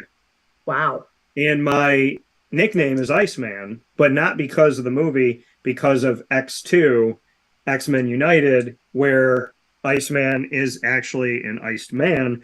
And there's a scene, and that became, so the scene that stuck with me, that became my nickname, and it was actually my first DJ name at Marywood University, was after a scene where Iceman kisses Rogue, and she temporarily takes the power of whoever she touches. So as her lips touch his, they kiss, and then she turns and she breathes out cold air, and she says, cool. And after that scene, I was like, whatever, I'm Iceman. So I have seen Top Gun. I haven't seen the new one. I do want to see it. It's not because I didn't want to, people. I just haven't seen it yet. It was one of those things where, like, there was people I knew that wanted to see it, and I was waiting for them, and it never happened. You know, I was kind of in that situation too. I kind of waited, and then I was like, screw it, I want to see it. And yeah, you got to get to that point. My number one, I will see. I've seen it twice at the time we're talking. I will see it again. I fight myself on going to see it every day because I just love it. I cried 4 times. I knew I would cry at least once. Fantastic movie. I'm not going to give anything away. I'm a huge fan of the actor that passed away. I was trying to get myself up to the point where I was going to cry twice. I was like, I'm going to cry because we're going to lose him again. Like, I had to hear about him dying in real life. I had to lose him on the screen. I love this movie. I love all the actors and actresses in this movie. I would marry Lupita Nyong'o after this movie. I will tell her that. She was gorgeous in this one. She was gorgeous in general, but gorgeous in this movie. So Lupita, flawless as Nakia. Letitia Wright, she is, appreciate it, respect it. Angela Bassett, you are a you're a worldwide treasure. You're an icon. For sure. Chadwick Boseman, I miss you. M'Baku, you're awesome. I feel like you're doing an acceptance speech for the movie right now. I am. Like it's like you're living out your biggest dream of your acceptance speech for why you love this movie so much. Listen, just because you're bitter about zombies doesn't mean you can take away my moment. You cannot be my music. I will stay on stage as long as I want to be here. And I would say I missed Forrest Whitaker because he passed away in the first one. So I did miss him. And what else would I say? Chadwick Boseman. God, I would have loved to be his friend here on this earth. I hope I get to be his friend in heaven. Ryan Coogler. Well, if this speech keeps going on any longer, you're definitely going to be his friend in heaven because he's going to remember this. Ryan Coogler. I'm happy that Marvel left you alone. And if they didn't, I'm happy that you shut your door because this movie needed to be untouched. And I feel like for the most part it was. This movie, it's hard for me to walk into a movie and not have expectations. I tried to not have expectations in this movie because I didn't want to be let down. I literally want to go to the theater every day and watch it like it's episodes. Even though nothing new happens, I genuinely could watch this movie every week and make it a part of my week, and I'd be totally okay with that. Fine with spending the $12 or $13. Black Panther, Wakanda Forever. I knew it. I knew you were going to say that after all of your Marvel ones on your list. I knew that was coming. Wakanda Forever. How dare you interrupt my speech? But well, I couldn't put that on my list, although I'm sure it was fantastic because I have not seen it. Okay. And I was very clear about the fact that I don't care how bad some of these movies are. They're the only ones I've seen. No, I know. So I have to rank what I've seen. Here's my thing. I come down to Florida a lot. It's the second home of my life, and it's the second home of my show. If it's still in theaters and you and I cross paths, we need to go see Wakanda Forever. Is it still in theaters? Yes, it's going to be in theaters until probably at least January. When did it come out? It just came out. Oh, I thought it came out a while ago. Came out 11/11/22. It's going to be over Christmas, New Year's, and I would imagine it's going to be there for most of January because January and February don't really come out with a lot of movies. Yeah. I, for some reason, thought it was already, I thought it was out and already like in streaming. And during this COVID time, Disney has shown that they will keep their movies in theaters for like 3 months. They did that with Spider-Man No Way Home, and then they had it in forever, and then they brought it back. Doctor Strange was in there forever.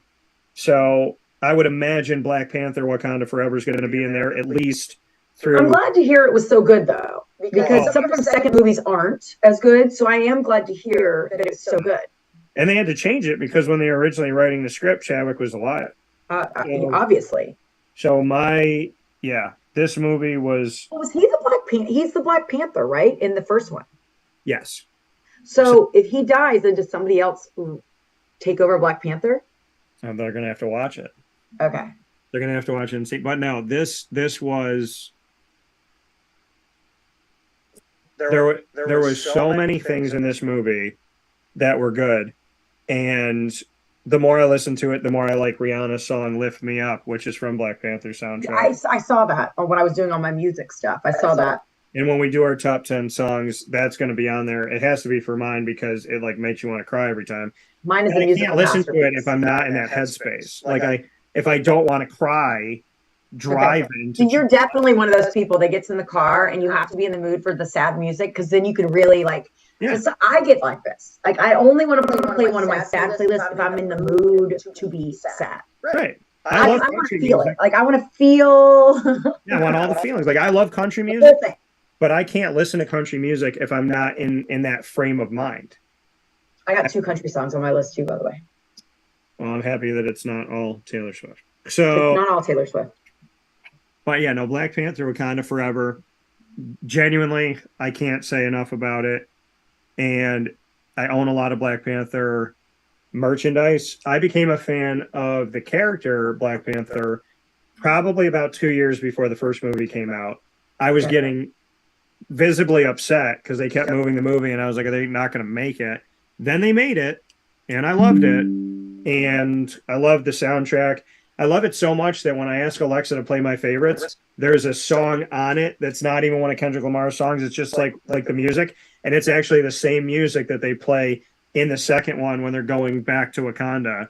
By the way, for everybody that might have commented to Ryan Coogler and said, hey, we want to see more of Wakanda. It looks like a beautiful country.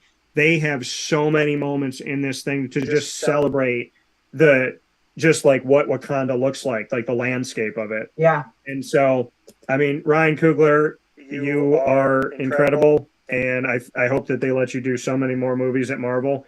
If they let you do Thor, it wouldn't have been so whatever it was. So shout out. I just hope whoever's out there that knows somebody who has something to do with this movie, please make sure that they hear this speech because this has got to be probably one of the most iconic acceptance speeches for someone who has nothing to do with the movie that's ever been told. I will work on a Marvel movie someday, and we're going to remember this moment. And you know what? I out of the goodness of my heart, will let you come on the red carpet, and I will invite you on my guest list. But you need to back it up a little bit, lady. Just invite me to the set. I'd love to see what's all going on. Oh, you're not coming to the set now. You can come to the premiere, but the set is reserved for people that don't give me crap about acceptance speeches. Oh, I mean, it was just so such conviction, so much passion. Well, when they let me work on Zombies 4, I may not tell you that I'm working on that. So I may just Once you hear that soundtrack, you're going to be like, I get it. She is right. It is like the music. It's got us going here.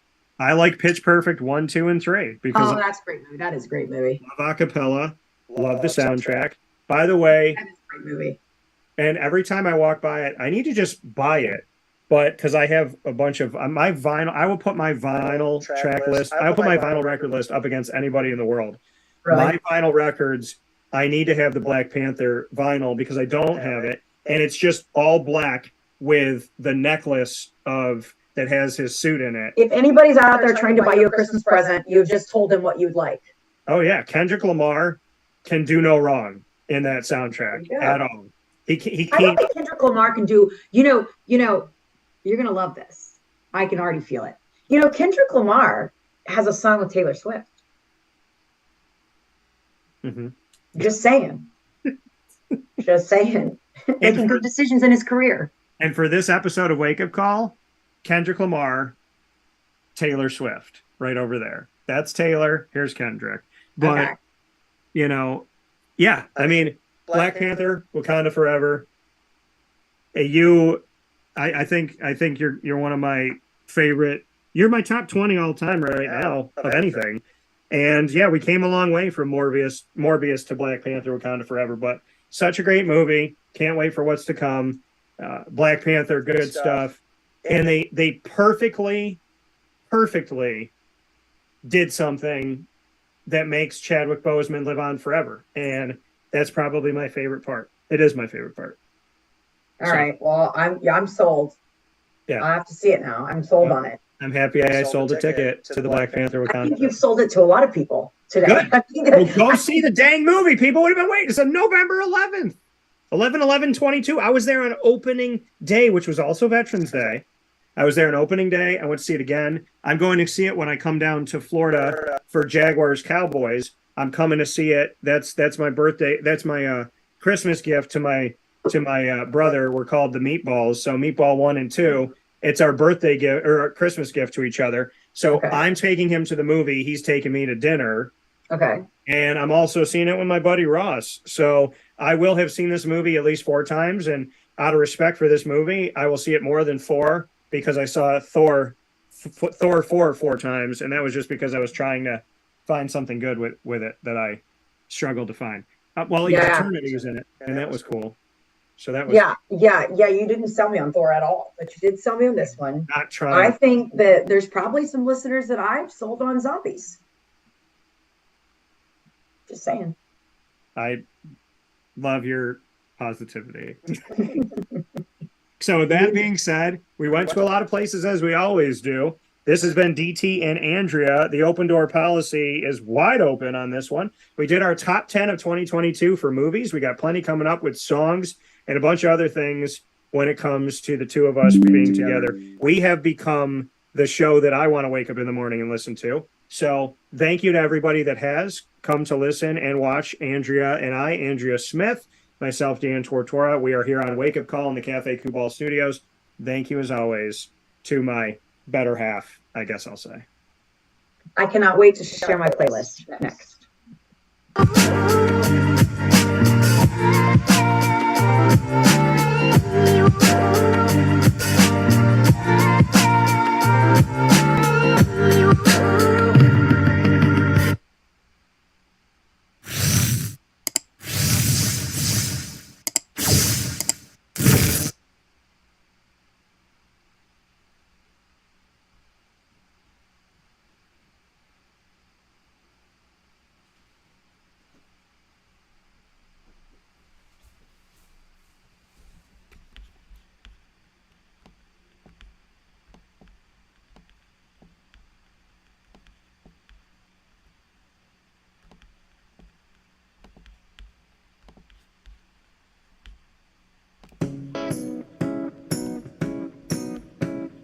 In these unique times, there are those in our community that give us a sense of normalcy and positivity. Pizza Man on 50 Oswego Street in Baldwinsville has been here for you for over 35 years and is here now. Call 315-638-1234 or order online at pizzamanbville.com to bring those familiar tastes into your home. And remember to come see our monthly on-site broadcasts centered around the community and our Baldwinsville Bees. Pizza Man in Baldwinsville. Any way you slice it, they are always here for you.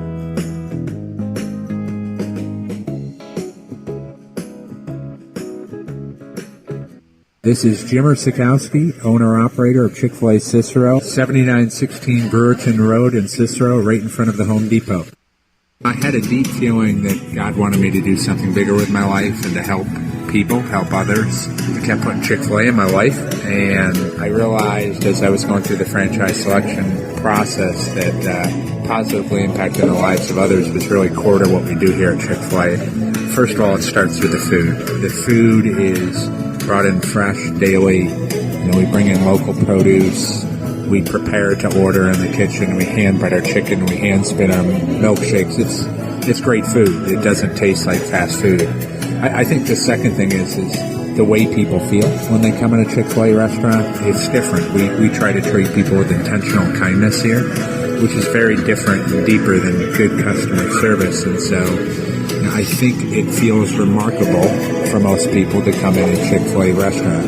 And then lastly, the impact that we try to have in the community is very different. It's a big part of the expectation of every operator of a Chick-fil-A restaurant is that they're actively engaged in their community, they're a leader in their community, and they're making a difference. When they realize that what we're striving to do is to shine a little light in their life, that's a very, very different experience than you will have at any other quick service restaurant. And it's that remarkable experience that I think people will emotionally connect with.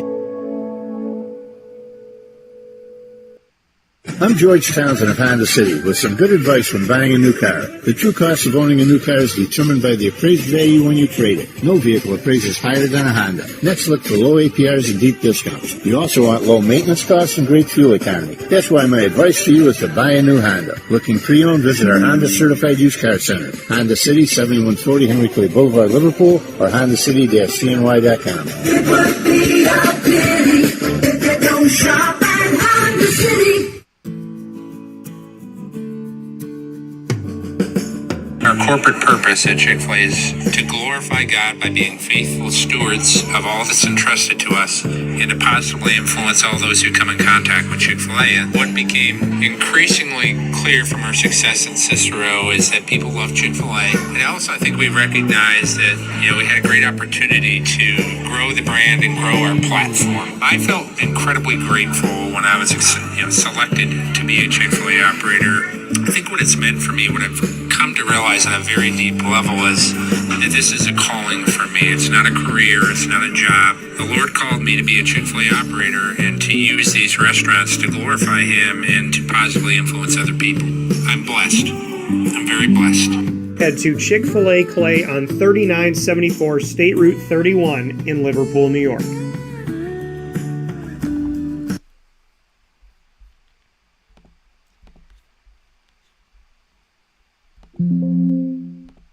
Welcome back here to Wake Up Call with Dan Tortora from inside of the Cafe Kubal Studios, hanging out with you where sports meets that thing called life, giving you 3 hours today as opposed to the typical 2, under promise, over deliver, and of course we appreciate you being here as always with us every Monday through Friday from 9 a.m. to 11 a.m.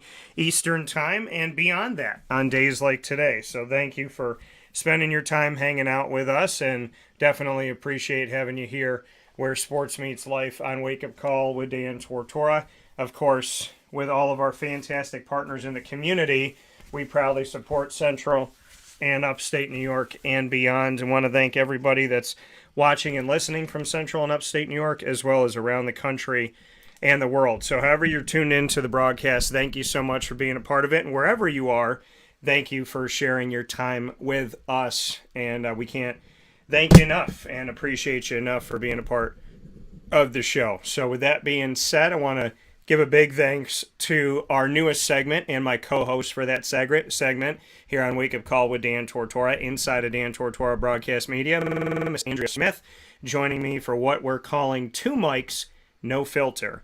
And of course, a big time thanks to our fantastic trio that we have here with us on Wake Up Call with Dan Tortora every Friday. The Annoying Moment of the Week, proudly presented by Carvel DeWitt. Lead, Learn, Evolve, Ad-Lib, and Deliver, proudly presented by Chick-fil-A Cicero and Chick-fil-A Clay, with today's topic being bearing fruit.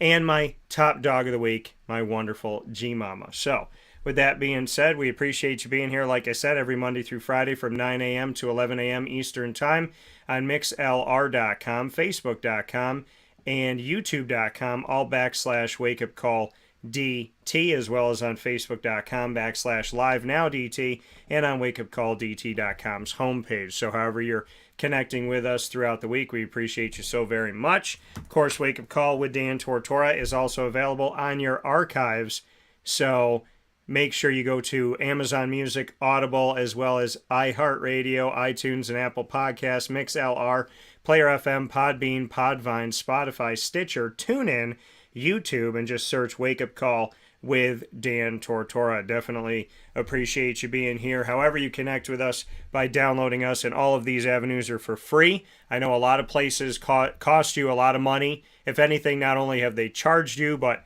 a lot of places have raised their prices. Here at Wake Up Call and on Dan Tortora Broadcast Media, we believe differently, and I don't believe in punishing people, especially during a pandemic and everything that we've been through. So you can go and listen to the show on any one of these avenues by searching Wake Up Call with Dan Tortora, or one word, Wake Up Call DT. Thank you to our fantastic and incredible partners in the community, Cafe Kubal, Carvel DeWitt, the Wildcat Sports Pub, Witty Wicks, as well as PB&J's Lunchbox, Avicoli's, Ma and Pa's Kettle Corn and Popcorn Factory, K9 Kamp Dog Daycare, Mother's Cupboard, 317 at Montgomery Street Restaurant in downtown Syracuse, Honda City of Liverpool, Chick-fil-A Cicero and Chick-fil-A Clay, K9 Kampground Dog Boarding, Pizza Man, and Chick-fil-A Watertown. Wake Up Call with Dan Tortora is also the exclusive multimedia marketing partner of your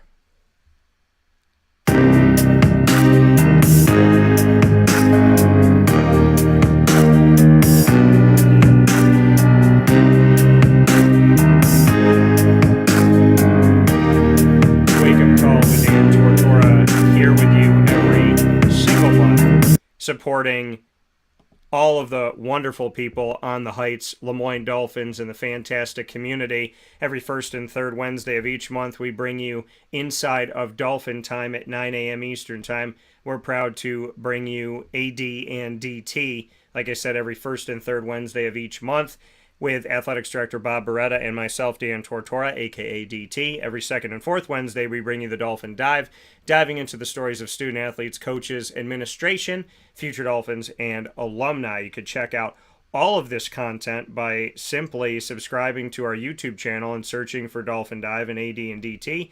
Subscribe to youtube.com/wakeupcalldt today, and you can also go to our Lemoyne tab on wakeupcalldt.com and click subscribe there for free. And with that being said, we implore you to go to their newly redesigned website on LemoyneDolphins.com for more information.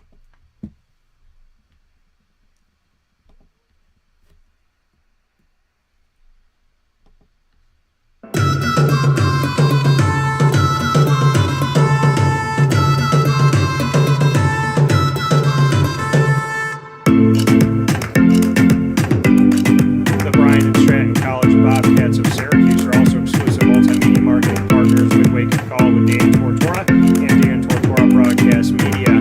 We appreciate all the stories we get to tell with the Bobcats, and you can find those stories by simply going to our BSC Syracuse tab on wakeupcalldt.com, as well as by subscribing to youtube.com/wakeupcalldt, and we would love to have you there as well with us, so make sure you do that. The Bobcats, student athletes, administration, and coaches joining you every single month with plenty of stories to tell, and a lot of men's and women's basketball going on right now with head coach of the men's team, Clay Gagan-Sherman, in his first season as head coach of the men's basketball team, and in his first season as head coach of the women's basketball team, Tay Baker.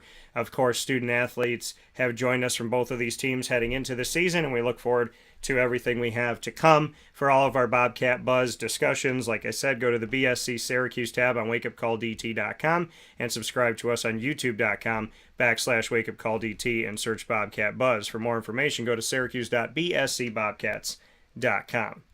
With that being said, here on Wake Up Call with Dan Tortora, I want to once again thank Will and amazing and smell so good in our studios. This is, I don't even want to tell you how many of these I bought. It's a lot. The Namaste at Home candle, and I got this one burning bright. It helps my allergies out so very much, and I love the Cuse scents for all different seasons. The summer incuse, spring incuse, autumn incuse, and winter incuse. I've had my autumn incuse one here for a while, and you could see that this one I have used a lot as we got a little bit left here and still smells so very good. So we got that in the studio, and of course we have the gift bag of all 4 seasons, and this is perfect, so you could try them all out, get the small candle, see which ones you like the best. You're probably going to like them all, and you can buy them all in the bigger versions right after that. So we got these smaller candles that you can get from Witty Wicks, and then you got another size here that you can get, a little medium version, and then you got the jumbo candles that I like to get here because I burn them so much in the studio. So big shout out to Witty Wicks and a big thanks to them. Of course, the Cuse pillow, the 315 Syracuse pillow, the 315 sign over my shoulder, and the ornaments that are here as well. You can get all of those by going to Witty Wicks. Have a ton of locally made products and local centered products about 315, about Syracuse, the Upside Down Light by Coleman's. So many awesome things. Camilla signs, Watertown, Baldwinsville, Syracuse, of course. So many things that you can get. The upstate apparel, the 315 and the upstates that I wear all the time, and I wear them when I travel because I wear upstate and central New York on my chest. It's on my heart because it's a big piece of my heart. So thank you to Witty Wicks for not only having great apparel and great products to buy, but having things that give back to our community, pay back in our community, and celebrate our community, because I very much did not know how much I wanted to have something like that. You know, the 315s and the upstates and all of that, to be able to see that and wear it. It is, not only are they comfortable and they look good, but it's serving our community, it's helping our community, and it's loving up our people. So thank you to Witty Wicks for going above and beyond for our community. There's a reason why you are our gift shop spot of choice, and you're mine. So, and I know a lot of people feel that way, and there's been a ton of people that have been coming in and being a part of the Christmas and holiday sales, the 11-year anniversary, as well as so many other things going on.